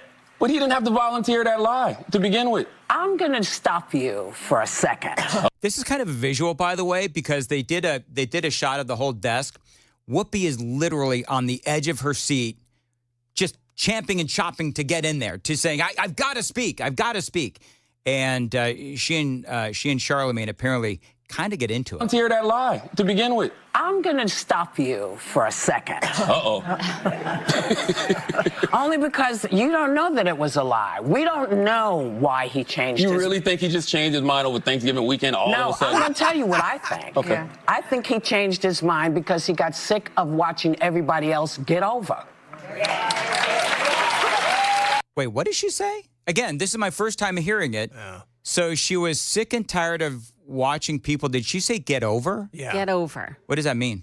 I guess get away with something. Okay. Think he just changed his mind over Thanksgiving weekend all of a sudden? I'm going to tell you what I think. Okay. Yeah. I think he changed his mind because he got sick of watching everybody else get over. And so Charlemagne's like, okay. Now, are you talking about illegal aliens? They're able to come into our country illegally and they can break all kinds of crimes and nothing happens to them?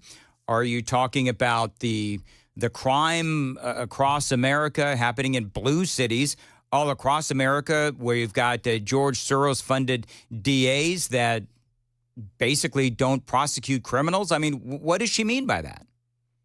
Let's see what Charlemagne says. And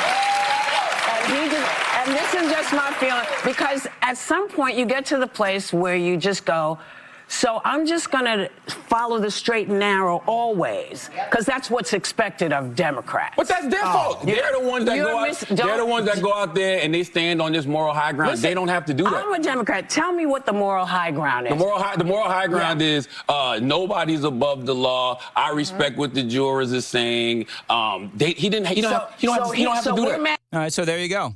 So Charlemagne is absolutely right. Yes, he is. Number one. Number two, and we talked about this, I mean, I think it's been the last couple of days, although maybe Whoopi doesn't spend a lot of time reading the news.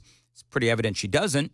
But in the last couple of days, it's been reported widely that Joe Biden was lying to the American people, that a pardon for Hunter Biden was always on the table.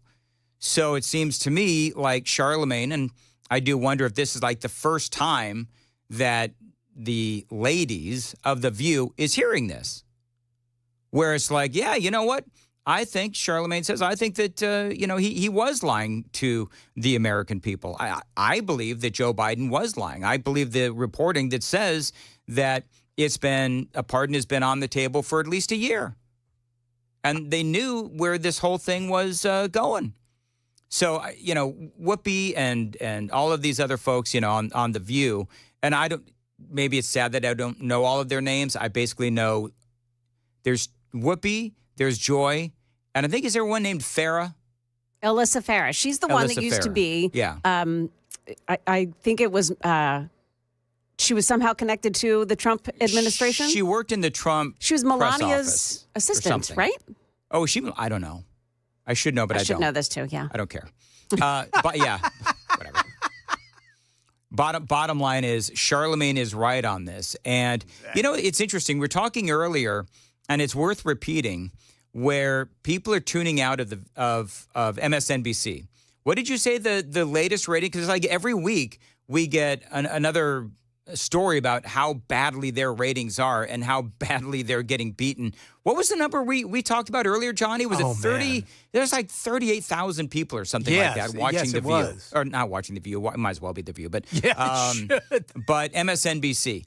Here's what I want to know.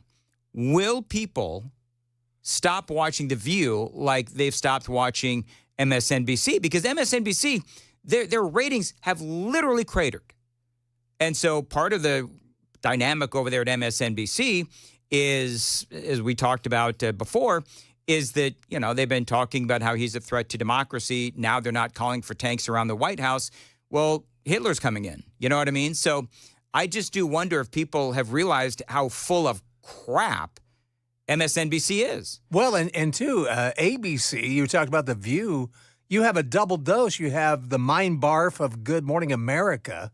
The what? The mind barf. The mind barf. That's what it is. I love that. It's mind barf. And then you have You're forgiven for talking about my nipples because that's great.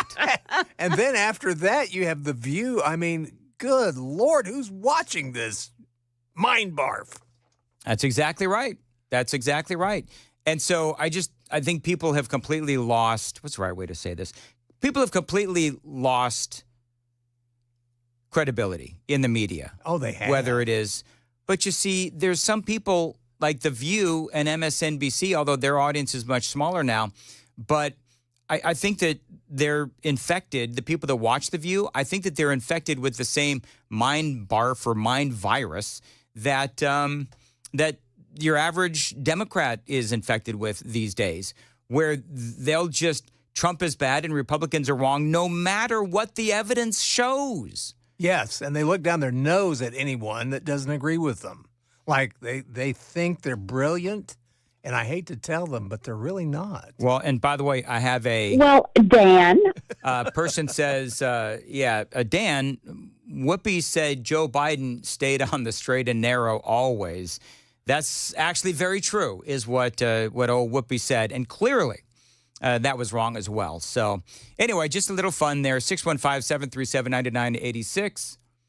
Whoopi never apologized to the family bakery in New York. Did she never apologize for that? No, they were talking about how she could have been sued for that because it was obvious when she said that bakery refused to make her cakes or cupcakes or whatever it was. Yeah. And the lawyers that were interviewed said, well, it is obvious who she was talking about when she said this bakery refused to make cupcakes for me because of my political views. And she could have been sued by that. It'll be very interesting to see if they do. They should. Yes, they should. I mean, it's not beyond them at this point to read legal notifications. That's what they keep doing. It should be a bit in the show. It really should. That's what I said. It should be a bit in the show. Speaking of which, they had to read one on Pete Hegseth a couple of days ago. I've got more audio from her interview, Megyn Kelly's interview with Pete Hegseth. That is coming up next. All the latest on that, 7:53. And Joan Jones is coming up with the news. Joan, what's up? We have breaking news on two fronts this morning. A body found in the yard of a home in this area. Also, New York City police appear close to identifying that suspect in the assassination of the United Healthcare CEO. Those stories coming up at 8 o'clock on Super Talk 99.7 WTN. Thank you, Joan. Dan Mandis here, and I've been a Beehive member for years. So I can tell you from personal experience that this is the best HVAC company out there. How good are they? Well, every month they have new ways to save you money. Now, they've decided to extend that massive special. I guess it was very popular. They've got a limited number of 14 SEER 1 and 1.5 to 3 ton split heat pumps for only $6,995. They're also offering a $69 mainline camera inspection to make sure that your drain pipes are cleaned out and in good condition. So many ways to save at Busy Bee Plumbing, Heating, and Cooling. This is my HVAC company. A lot of Christmas deals for you because, let's face it, who needs to pay extra money for your heating and HVAC and plumbing work when you can go to Busy Bee Plumbing, Heating, and Cooling? Again, always looking for ways to save you money. They are your Rude Pro partner. 615-775-7833. 615-775-7833. BusyBeeHVAC.com.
8 o'clock now, and I'm Joan Jones with your top stories. Every time I look at it, the temperature keeps falling. We're at 32 now this morning. We've got the full forecast and traffic still to come. We have breaking news. A body has been found in the yard of a Springfield home, and now police are investigating. That body discovered near South Main Street and 21st Avenue. It happened about 4:15 this morning, according to Smoky Barn. Robertson County EMS are saying that detectives are looking at whether the person was homeless. Also breaking this morning, it appears that New York City police are closing in on the identity of the suspect who gunned down United Healthcare CEO Brian Thompson in Midtown Manhattan yesterday. ABC is reporting police are now seeking a search warrant for a location in New York City where they believe that suspect may have been staying. Meantime, Thompson's wife has issued a statement. Brian was a wonderful person with a big heart and who lived life to the fullest. He will be greatly missed by everybody. Our hearts are broken and we are completely devastated by this news. Paulette Thompson told police that her husband had been getting threats before he was killed yesterday. Still, Thompson traveled without a security detail. Other news, a major crystal meth and fentanyl operation busted up in Nashville. Police Chief John Drake announcing 13 people were arrested. 800 pounds of meth and 24 pounds of fentanyl were seized. There's absolutely no doubt in my mind that Nashville is a safer place today because of the incredible work and the 1,000 law enforcement hours that have gone into this investigation, all by detectives who care about this community and despite whatever may happen politically, are invested in the safety of Nashville and in Middle Tennessee. And he says the drugs flowed from California into Nashville. If you are waiting on a package to be delivered by UPS, listen up. A UPS facility in Athens, Tennessee, about an hour or so northeast of Chattanooga. It's gone up in flames, destroying 24 package delivery trucks and heavily damaging the building. This happened late night Tuesday. Only 2 people were inside that building. They both escaped unharmed. That's the latest news. Traffic and weather are next. I'm Joan Jones, WTN News.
Well, we've got an accident, Rural Hill. It's on Bell Road at Zelita Avenue, involving some injuries there. Bordeaux, a crash. Clarksville Pike at Manchester Avenue. And then another one in Nashville on Nolansville Pike. It's right at Pettis Road and Priest Lake. Smith Springs Road at Castlegate Drive. A crash reported by police. Traffic every 10 minutes every morning on Super Talk 99.7 WTN.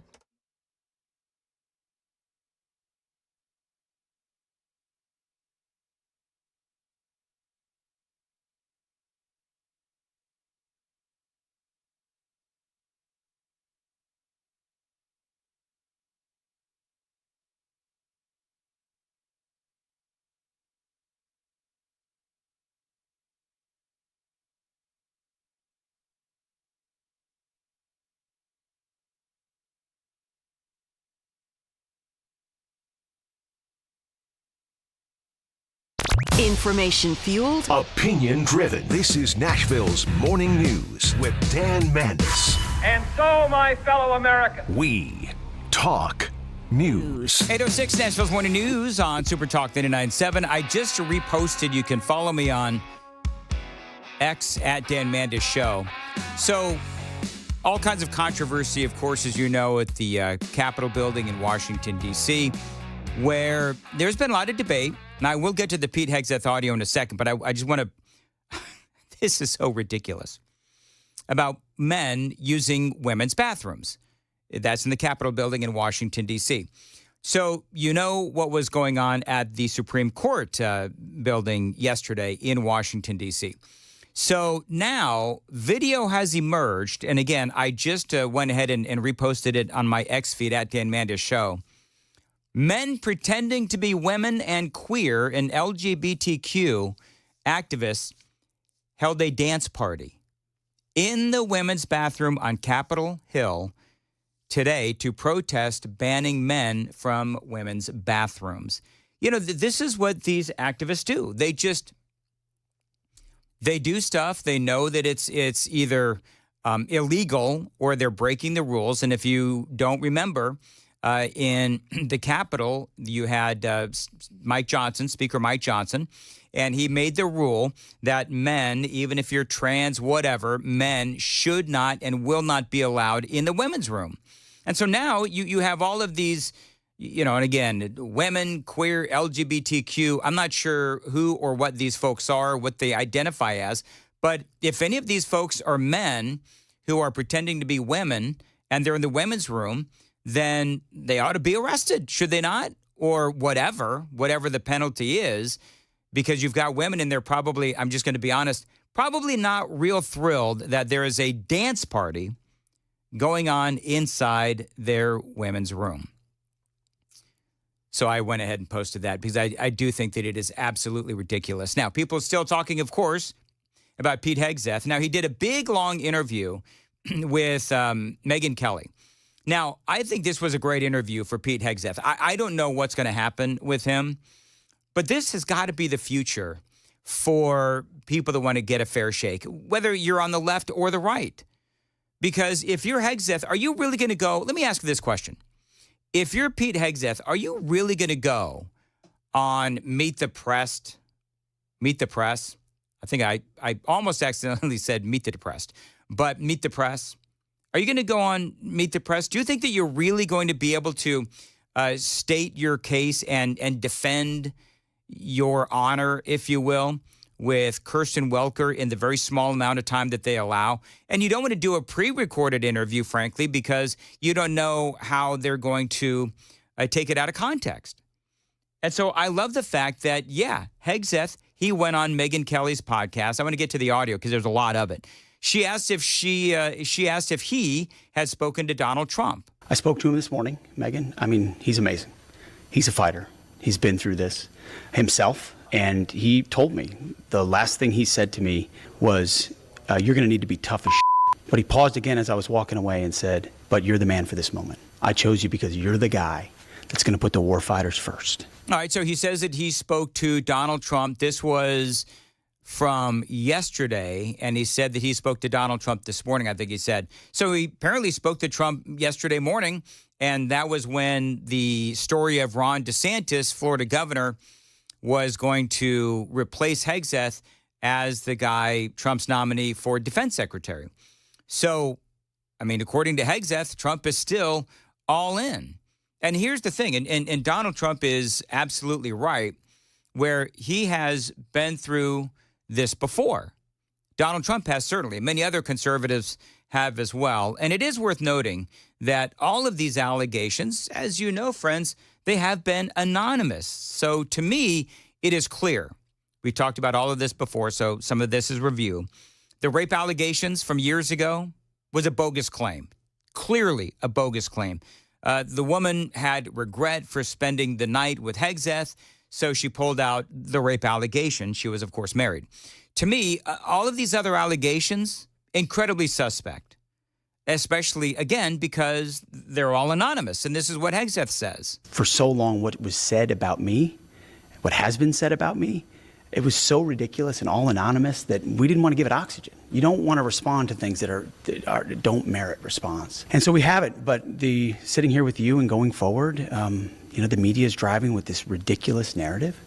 It's our time to stand up and tell the truth and our side. And I like the fact that he's fighting back. I really do, because sometimes the silence, and I do understand you don't want to give a story oxygen, as he says, because the second he starts talking about it, he is moving the story forward. But it also makes sense for him to defend himself, because you got all these people that are slinging arrows at him, and he does have the right to fight back. And so yesterday we told you that there are reports that there were 6 senators who had issues with him. And so he's been spending the week meeting with those senators. What about the allegations of a drinking problem? I've never had a drinking problem. No one's ever approached me and said, oh, you should really look at getting help for a drink. Never. I've never sought counseling, never sought help. I respect and appreciate people who do. I found 2 things, my 2 J's, my Jenny, my wife Jennifer, changed my life, saved me. There's just no doubt about it. And my Lord and Savior, Jesus Christ. And without those 2 J's, I wouldn't be sitting here right now. Yeah, and he talks about how guys come back and they battle those demons with alcohol and, sadly, suicide. But as you just heard, he says that his wife and faith saved him. Now, one thing to note during all of this is that, and I can't say it enough, is that these have been anonymous accusations. They did go through, Megyn Kelly and Pete Hegseth, they did go through some of the very specific allegations. And here's part of what he said about the rape allegation. Did you rape a woman in a hotel in Monterey? Absolutely not. Absolutely not. I've been honest about that encounter, starting with law enforcement, from the beginning. I may have been drinking, but I was cognizant enough to remember every single detail. And I'm not here to say that my conduct was good. Being in a hotel room with someone that's, not the person you're with is not okay. I own up to that, and I've had to own up to that, and that's been difficult. And my wife's amazing, and she knew about it, but going through it again is not easy. Yeah, he says that he went through discussions with police and the authorities, and with all the camera footage, they decided, the authorities did, that there simply was not enough evidence to charge him. And it was brought up as to why exactly is it that you paid this woman off if this was a consensual encounter. And listen, if you know anything about the Me Too movement, what you're going to hear next is perfectly understandable. I paid her because I had to. Or at least I thought I did at the time. I was newly married. I was up for potential jobs in the administration, so my profile was higher. She got lawyers that reached out to mine and said, if you don't come forward and if you don't pay money, then ultimately we're going to out him. We were in the middle of a Me Too movement. I had a great job at Fox and a wonderful marriage. And I did it it's not what I should have done, but I did it to protect that. Yeah, and again, perfectly understandable. Coming up, Megyn Kelly actually asks him, and it's a legit question, it's clear that you are a serial cheater. Is that a fair description of you? And how he answers is coming up next. It is 8:15. Time to check the roads on WTN.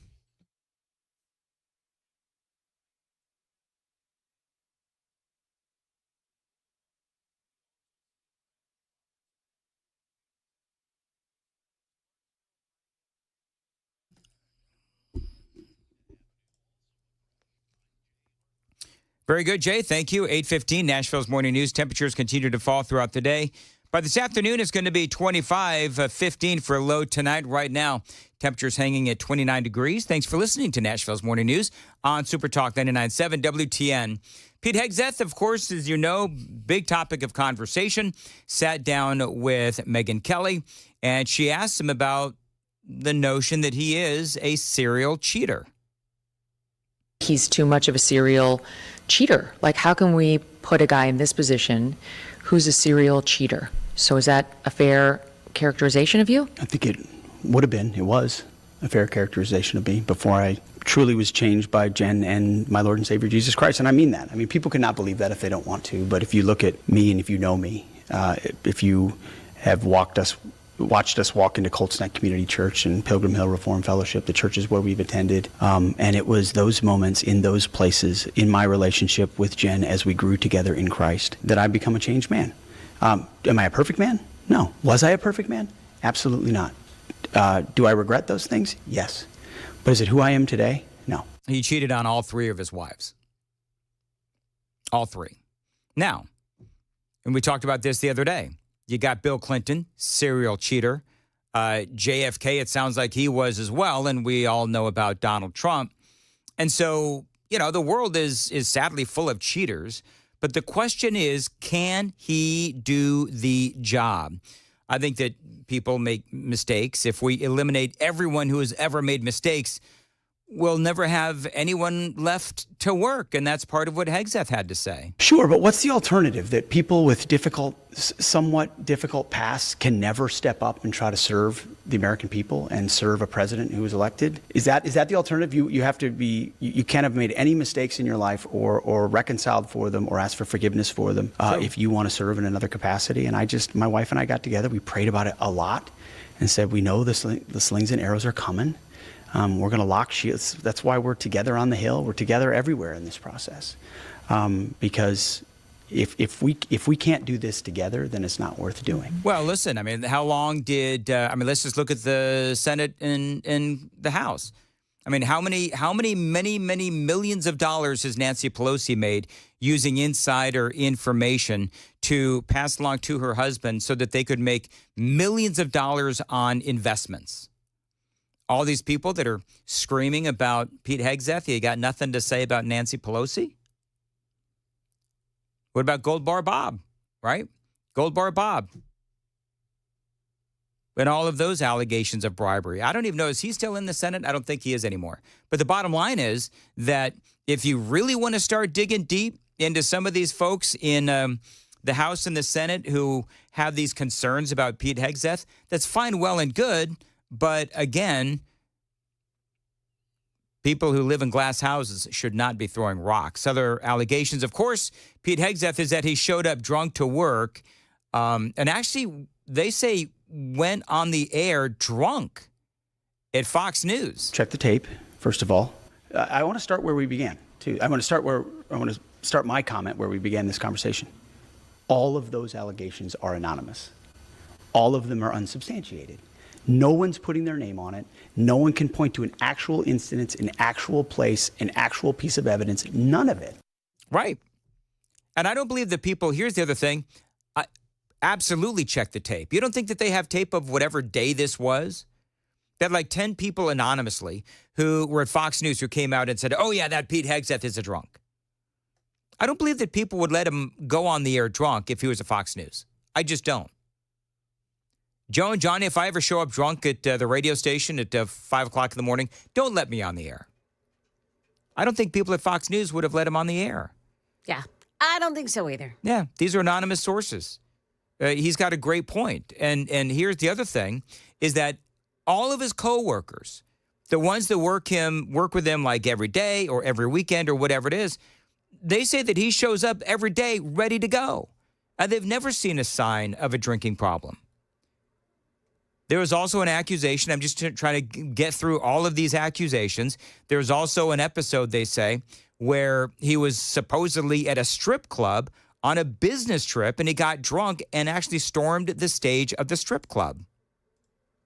Storming the stage? On the stage at a strip club. And we were just sitting there talking, end of the day. Where did this come from? And my brother and sister-in-law actually both worked with me at Conservative for America before she was my sister-in-law. And they said, Pete, don't you know what happened there? I said, no. He goes, there was an incident at a strip club. Something happened that was addressed. You were nowhere near there. You weren't even at the event. You weren't even in the state. Yet someone has there's so much information coming at us so fast that it's hard to digest it. Yep. You're being accused of something you weren't even at. So if they're making up an instance of something where I didn't even attend, how can you believe a single other thing that any of these people are saying in any instance, to include being carried up to my room? Right. And the headline on CNN right now, Donald Trump standing by Pete Hegseth as his defense secretary choice. Hegseth has also been accused of mismanaging funds at 2 veteran-centered organizations, losing millions of dollars in the process. Again, anonymous sources. Hegseth was asked about raising something like $8.5 million, but he spent $9 million or so, and the organization ended up in debt. And again, I'm going to say this. You have all of these folks out there that are screaming about this point in Hegseth's career, yet nothing to say about Kamala Harris, who basically did the same thing. Now, this was back in 2008. John McCain, I just got to set the scene. John McCain is running against Obama and losing badly.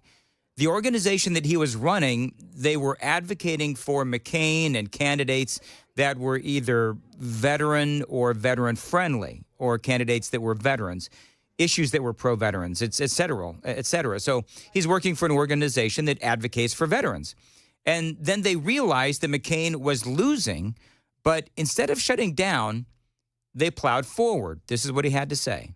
Ultimately, at the very end, I'll never forget, we were about 2 weeks out from the election, and the Politico types were saying, we're looking at the polling, and McCain's going to lose, and it's time to turn off the spigot because he's going to lose. And you tell that to a guy who's back from war, believes in the war, has a candidate who's fighting for that war, and lieutenant, which I was at the time, is going to say, I'm fighting for this war. I'm going to raise the money to do even more. I'm doubling down when you say the fight is lost, because it matters to me and it matters to the war fighters. And that's what we did. So we spent a little bit more than we had at the end, cognizant of it. We knew it. We said, hey, we're going to pour a few more ads in at a few key places for a few races because we want to double down on trying to win this thing. We're not going to abandon this guy when he's been there for us. But we knew we were over our skis. No, I'd say they went over their skis and they spent money. But the important part of this story is, which, by the way, nobody's reporting, is that he spent the next, I think he said, year and a half paying everybody back. He hit the streets, he hit the phones, he raised more money, and he paid every single credit or debt that that organization owed. And another thing that Hegseth points out, and it does so by name, is that people going after him are nothing but bullies with keyboards, and some of these folks are the same people that went after Justice Kavanaugh. Jane Mayer and all these Gabe Sherman and all these trash artists, they're not members of the media. They're leftists with keyboards. They are agenda drivers whose whole job is to try to destroy anyone who supports Donald Trump, believes in what he's fighting for, and is trying to advance it.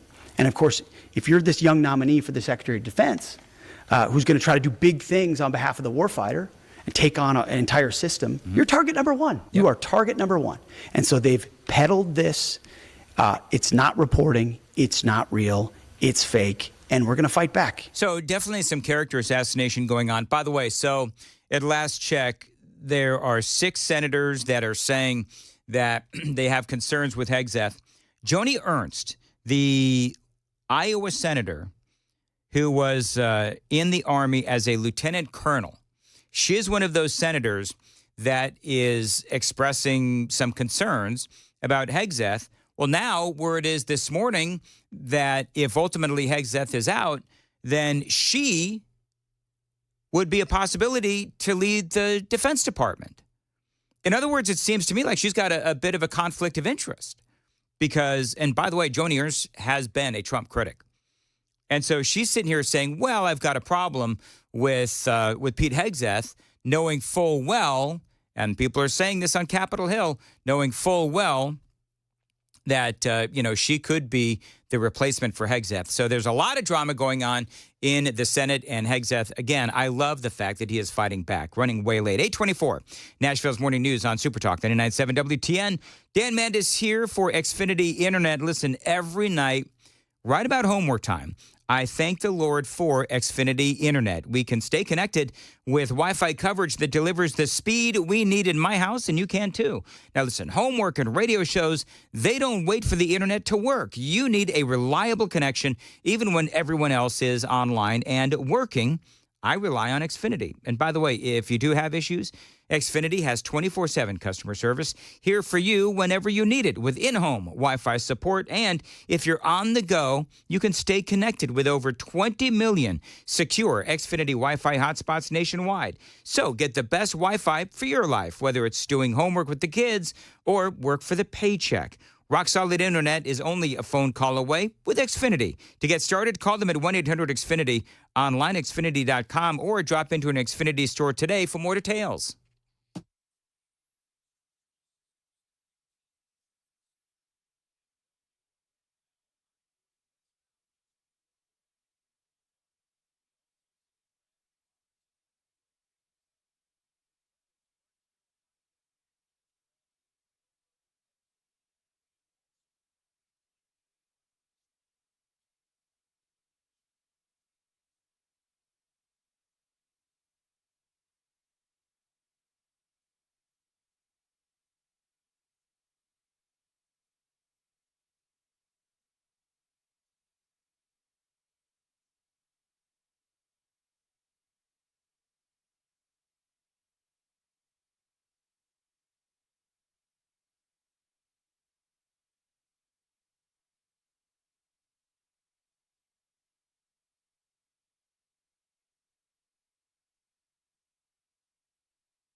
Good morning. It's now 8:30, and I'm Joan Jones with the top stories. Well, they're getting closer. New York City police are hot on the trail of the gunman who assassinated the CEO of United Healthcare in Manhattan yesterday. Police have now sought a search warrant for a location in the city where they think the suspect may have been staying.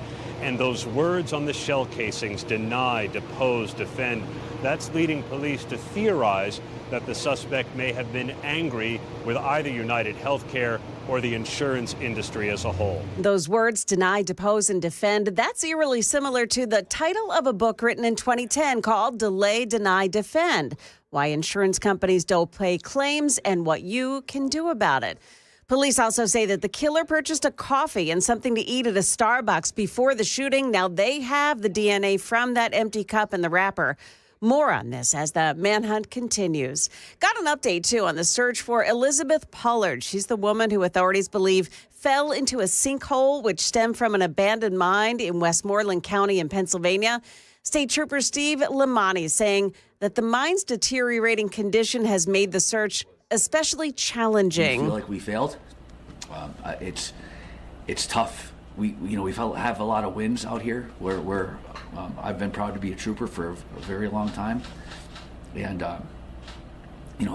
it's been tough. That woman had been searching for her cat at night and likely didn't know the sinkhole had opened up. Crews have shifted from a rescue to a recovery mission this morning. Well, moments after the opening bell here, Dow Jones Industrials up 22. We've got the Nasdaq gaining 19. S&P 500 indexes plus 1 point. That's the latest news. Traffic and weather are next. I'm Joan Jones, WTN News.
.833 Nashville's Morning News on WT. Johnny and I are having a good time talking off the air. Spend time where it matters most this holiday season and sell your home fast with a guaranteed offer from Mark Spain Real Estate. Don't worry about showings, open houses, or spending money on costly repairs. The guaranteed offer from Mark Spain Real Estate allows you to bypass the market and receive an all-cash offer and close in as little as 21 days. Now, one of their clients, Tom, said Mark Spain Real Estate sold my home quickly and for more money than we expected. The entire process was easy and stress-free. He says, I highly recommend Mark Spain Real Estate, and by the way, so do I. If you're looking for a hassle-free experience like Tom's that makes you the most money, my friends at Mark Spain Real Estate make your home selling simple. They've got over 12,500 five-star reviews. Mark Spain Real Estate knows what matters most: a quick sale and maximum profit. 855-299-SOLD, 855-299-SOLD to get a guaranteed offer on your home today and start packing.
It's a crash in Laurel Hill, Bell Road at Zelita Avenue, another one involving injuries, Clarksville Pike at Manchester Avenue, that's in Bordeaux. Also, Donaldson, Lebanon Pike at Briley Parkway, a crash reported by police. Traffic every 10 minutes every morning on Super Talk 99.7 WTN.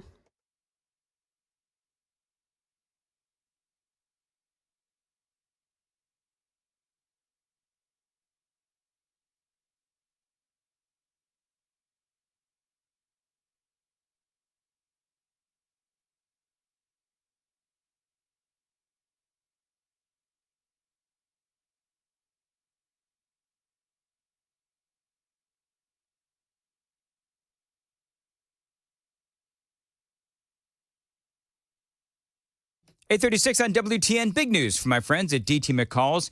If you've been thinking about buying a gun safe, but you've been putting it off, now is the time, because gun safes are sales tax free at DT McCall's. It is hunting season, so be sure that you're keeping your gun safe when you're not in the tree stand with a Liberty gun safe from my friends at DT McCall's. This is a great company. By the way, DT McCall's is the largest Liberty safe dealer in the state of Tennessee because of free delivery and free setup. Now, other places, they're going to charge you $500 at least for delivery and setup in bigger models and $300 for smaller models. DT McCall & Sons, they deliver every safe free every time, period. No setup charges either. 5 locations across Middle Tennessee, Carthage, Cookeville, Lebanon, Lafayette, and Franklin. Always online at dtmccalls.com.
.838, Nashville's Morning News on Super Talk 99.7 WTN. Time for the Gang of 4. Joan Jones is here. And by the way, Chris, I don't know how to break this to you. Oh, no. What happened? What do you have to break to me?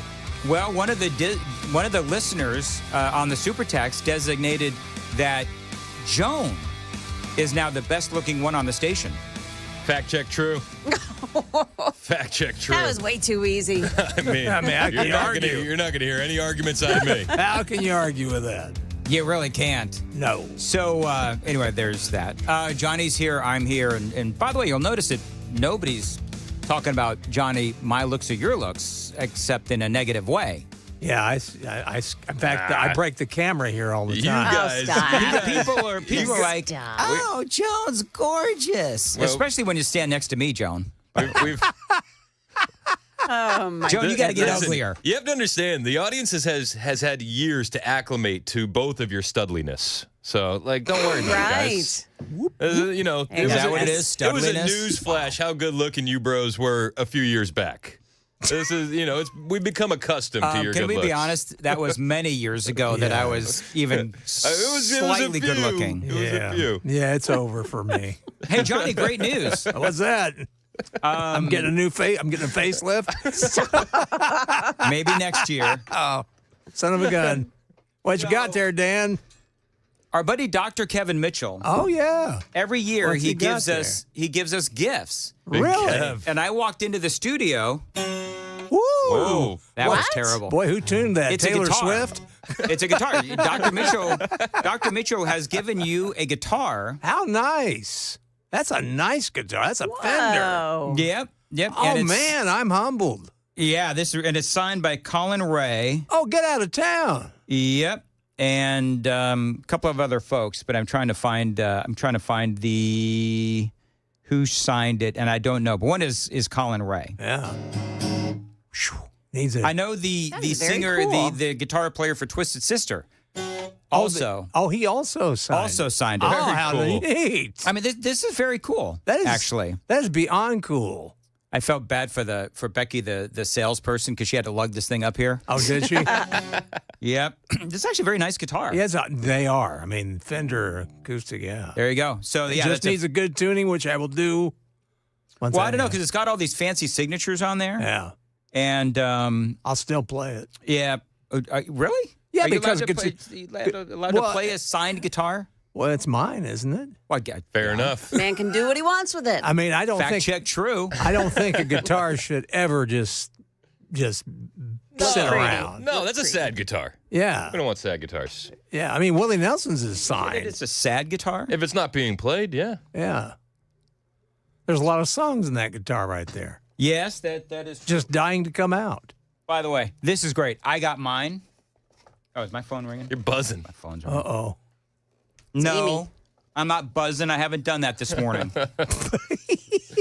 might sound like it. It's not. It's not 9:30. Oh, is this what you got? So Johnny gets this massive guitar. What'd you get, Dan? I got a ukulele. A ukulele.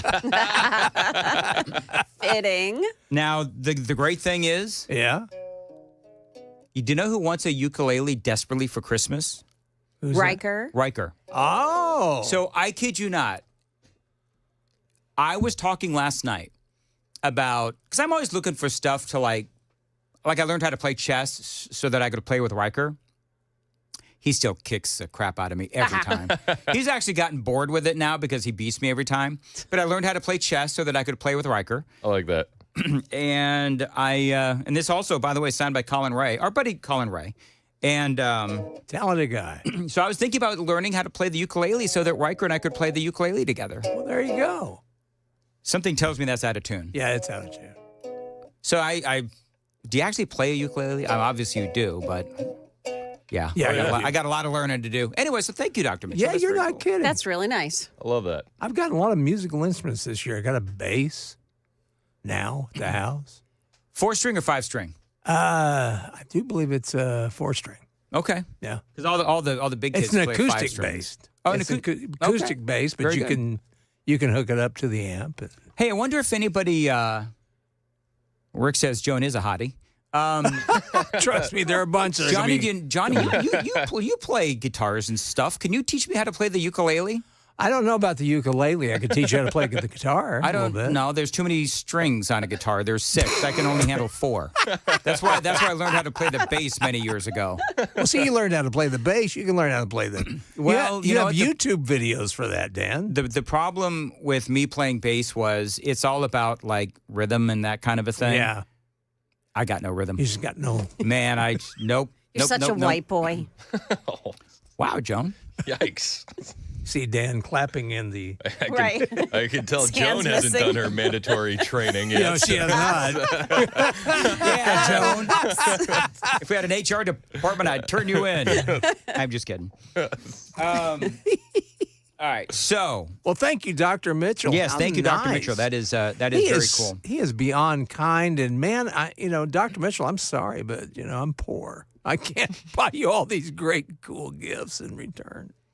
I don't think Dr. Mitchell wants anything from you. No, he's just a good guy. Hey, can we talk about one more time the shooting in New York? So interesting. With that, it's getting weirder with and that weirder. CEO. Did you hear the update that I just did? No, what's the update? The update is that they actually have an address. The police are getting a search warrant for an address where they believe he stayed. So they know they pretty much know his identity. They're not saying who it is yet, but they also are able. They said that the still shot that they have of his face. He's looking down, and his mask covers underneath his nose and down. Mm-hmm. They said they have enough of his face to make facial recognition work. See, that's the thing. That's where John Walsh, earlier, I played this audio way earlier in the show, where he is saying, yeah, this guy probably not a professional. He wasn't wearing sunglasses. A real pro would have been wearing sunglasses so that they couldn't get him with facial recognition. Yeah. He had a half-ass gun. He probably learned how to build it on YouTube or something like that. So there you go, John Walsh. And also, they were able to pick out of the trash can the Starbucks coffee cup that he used and the wrapper from whatever he ate while he was waiting. So they got DNA. They have DNA. And also the bullet thing, talking about what he written on the bullets. Right. So he wrote the 3 words, and I will find them for you. Deny, defend, depose. And that is similar to a 2010 book that was titled Delay, Deny, Defend, Why Insurance Companies Don't Pay Claims and What You Can Do About It. Well, and we were talking earlier, and nobody deserves what he got. But, I mean, there has been a big controversy over United Healthcare denying claims.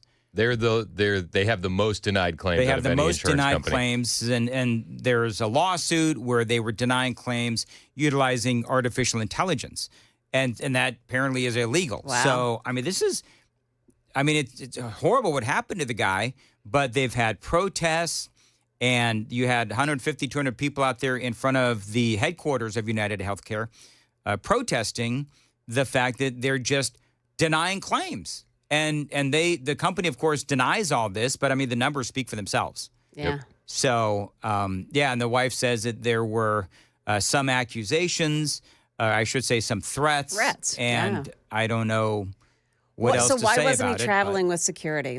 He's walking alone on the streets of New York early in the morning. Didn't make Well, any he was heading sense. to a shareholders meeting, Yeah. right? So, yes. but that also led people to think maybe it was a professional hit because how do you know the guy's schedule? Yeah, exactly. And then also, too, they're being investigated for a little insider trading as well. Yes. There's that, too. So, I think the 2 most logical scenarios are professional hit to tie up loose ends or somebody who had a family member's claim denied and was just pissed. I think it's the latter. Probably. I think somebody's, grandmother was denied benefits or whatever, and they weren't able to get the surgery or the treatment.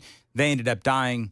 And by the way, it can be a badly executed professional hit. Like somebody may have paid this guy to do it, but thereby being sort of professional. However, he just shanked the identification. I mean, I think professional goes out the window when you're leaving DNA at the scene. I was going to say, Yeah. you know what's so funny? Not that anybody would hire me to be a hitman, but even I know that you don't leave DNA evidence. Yep. You just don't. No, and you don't walk out in the middle of the street and if he were a professional hitman, he'd be very well hidden and a crack shot. Yep, that is exactly right. So anyway, there you go. And I think, enough can't be made of the fact that police are able to trace where he jumped on a bike and he took off, and police were able to trace that because they used Fusus technology. And they were able to use the cameras from personal businesses and see where he was traveling. So they know where he went. They lost him in Central Park because there's no cameras there. But Nashville Council just refused police the ability to use those cameras. yeah, they did. I mean, what timing? I don't know. I may be the only guy on the station that's not a fan of cameras. Well, I'm not a fan of cameras Not either, either. but Here's my thing. The reasons that they want them are very good, very positive. I understand that. But it's the slippery slope. And those cameras eventually will be turned into another purpose. And I look at London, especially, they have the ultra-low emission zones. So if you have an older car and you're driving through the streets of London, you're getting taxed at a higher rate because of your, what you're doing to the environment. Wow. This is how this stuff always starts for the public good, the public safety, and then it always gets us right in the ass on the way out. So I don't want to start it at all. I don't like license plate readers. I don't like closed circuit TV. I don't like any of that. I hate the surveillance state, hate the nanny state. How about the Patriot Act? Oh, not a fan. Okay. So I'm not a fan at all. So your thing isn't necessarily about privacy. It's what they're doing with the cameras, or it's like privacy adjacent. Where this will lead to. Okay. We're getting them in the door, and they're never going to get out. They're never going to leave after that. So, because I talked about this earlier, and I don't have a problem with it. I know that Murphy probably is, not going to agree. A lot of people. I think he's pro camera. I'm not knocking you guys for being for it. There's definitely a debate because I totally get the slippery slope worry, but if they come up and they want to utilize them for purposes other than, then that can ultimately come under, legislation. They can talk about it, debate it, and so forth. But like murders aren't new, and people fleeing a crime scene isn't new. Police solving those crimes aren't new. The only new part of that is the technology. So like we could still do the same things and come to the same conclusions and solve these cases without those license plate readers. I would say that any way that we can get criminals who are out murdering and raping is, and if we have to use cameras to do it, then I think that we need to do it as long as the information is used legally. And I hear where you're at with that, but those cameras eventually are going to turn you into a criminal because of things like what you're seeing in London. Oh, you have too old of a car. Now you have to pay these fines. Oh, you can't afford the fines? Well, now you're in court. And it's like... But if they want to use those cameras for a different use, they've got to go through the state legislature. They've got to go through the proper channels. Once the cameras are there, it's a lot They're easier already there. for them. These are cameras that are being made. I want them out. I don't like them. With businesses. Can it be a deterrent? I mean, if a criminal knows that they could be being watched on the street, are they less likely to commit a crime? No, because crooks are dumb. Yeah, but you also have to realize that guy in New York City knew he was being watched on those streets. You can't stop him at all. Hey, anytime you leave the house anymore, you're watched. I mean, you have citizens with basically a camera in their hands known as their phone. They also have a video cam in their hands. Once again, the phone. There is no privacy anymore in this world. Well, and Supreme Court has said that there's no expectation of privacy if you're out on the city streets and so forth. And by the way, if you are convicted of a crime where the evidence has been illegally used, like, for example, video images that were gotten illegally, well, then your conviction can be overturned. So there is that aspect of it as well. Hey, Chris, I'm playing a new game on WTN. Uh-oh. So every How many turkeys did he pardon? No. The answer is 3. Got it. So every time there is something that I say and people have a problem with it, I'm going to play. Well, Dan, don't you know that we have a right to privacy? Well, Dan. Don't you know that we don't want a surveillance state? Yeah. Well, Dan. Don't you know that the cops are crooked? Well, Dan. Don't you know that it's a slippery slope? Yeah, I didn't say the cops are crooked part, but... No, I know you didn't. But anyway, there you go. I said just about everything else. No. Oh, no. There's that, too. You guys, I got a location for our next boys trip. Yeah? Sorry, Joan. You can maybe Joan can come. I'll hold down the think station Joan while can you're go. gone. We're going to a record store in Virginia, guys. Are we now? Yeah. Oh. What's that? Williamsburg. You guys aren't going to believe this. Reagan Shooter Records. John Hinckley is opening up a record store in Williamsburg, Virginia. Come on. Oh, no. Everybody's been asking him to assassinate Trump. He said, no, I'm a little bit busy. We found out what he's busy with. He's opening a record store in Williamsburg, Wasn't Virginia. he playing the guitar in places too, and people were going to see him? Oh, yeah. Was he really? Yeah. He was selling tickets. Gosh, sounds like Charles Manson. He did the same. So I wonder if he's playing Charles Manson songs. I hope not. Jeez, wouldn't that be Or selling something? Charles Manson albums. This is some merch. The merch. Gosh, the world. 45 Merrimack Trail. It's the grand opening's in a week or two. Should we broadcast live at the grand opening? Sure. You think our sales staff can make it happen? Now, Ann says, I say Chris for Congress. Thank you, Oh. Ann. There you go. Thank you, Ann. Let's see. A 1333 says, don't be so naive. And I'm assuming they're talking, I suppose. Well, Dan. He's probably talking about me being so naive, which is fine.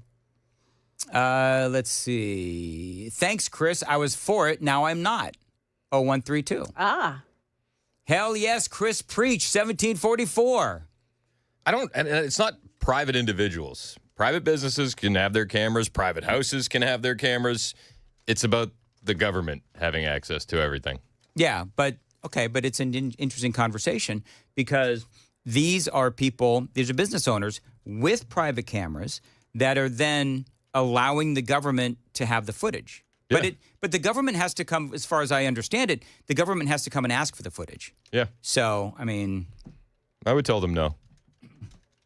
But if somebody said yes to catch a killer, then I feel like I would just say do police work. I get it. I do. But we are in 2024, almost 2025, and part of police work is using the tools at hand to catch the rapists and the murderers. Yeah. So I get your point. They were caught before there were cameras everywhere. But why? Yeah, but there's a lot more crime, and why not? Why make it harder? Why not make it easier to catch these folks? We got to go. Johnny's having a fit. Brentwood Jewelry. Johnny's not having a fit. Johnny, it wasn't fitting. It's Brentwood Jewelry's Cyber Week sale going on right now through Saturday. Go to BrentwoodJewelry.com and use the promo code CyberWeek15 to save 15% off select rings and watches and earrings and bracelets and more. Find the perfect gift and get same-day in-store pickup or free 2-day shipping. Brentwood Jewelry Cyber Week sale going on right now at BrentwoodJewelry.com. Brentwood Jewelry, located in the heart of Brentwood, just off Franklin Road at 7012 Church Street East. Brentwood Jewelry, exceptional style, exceptional deals every day for over 50 years.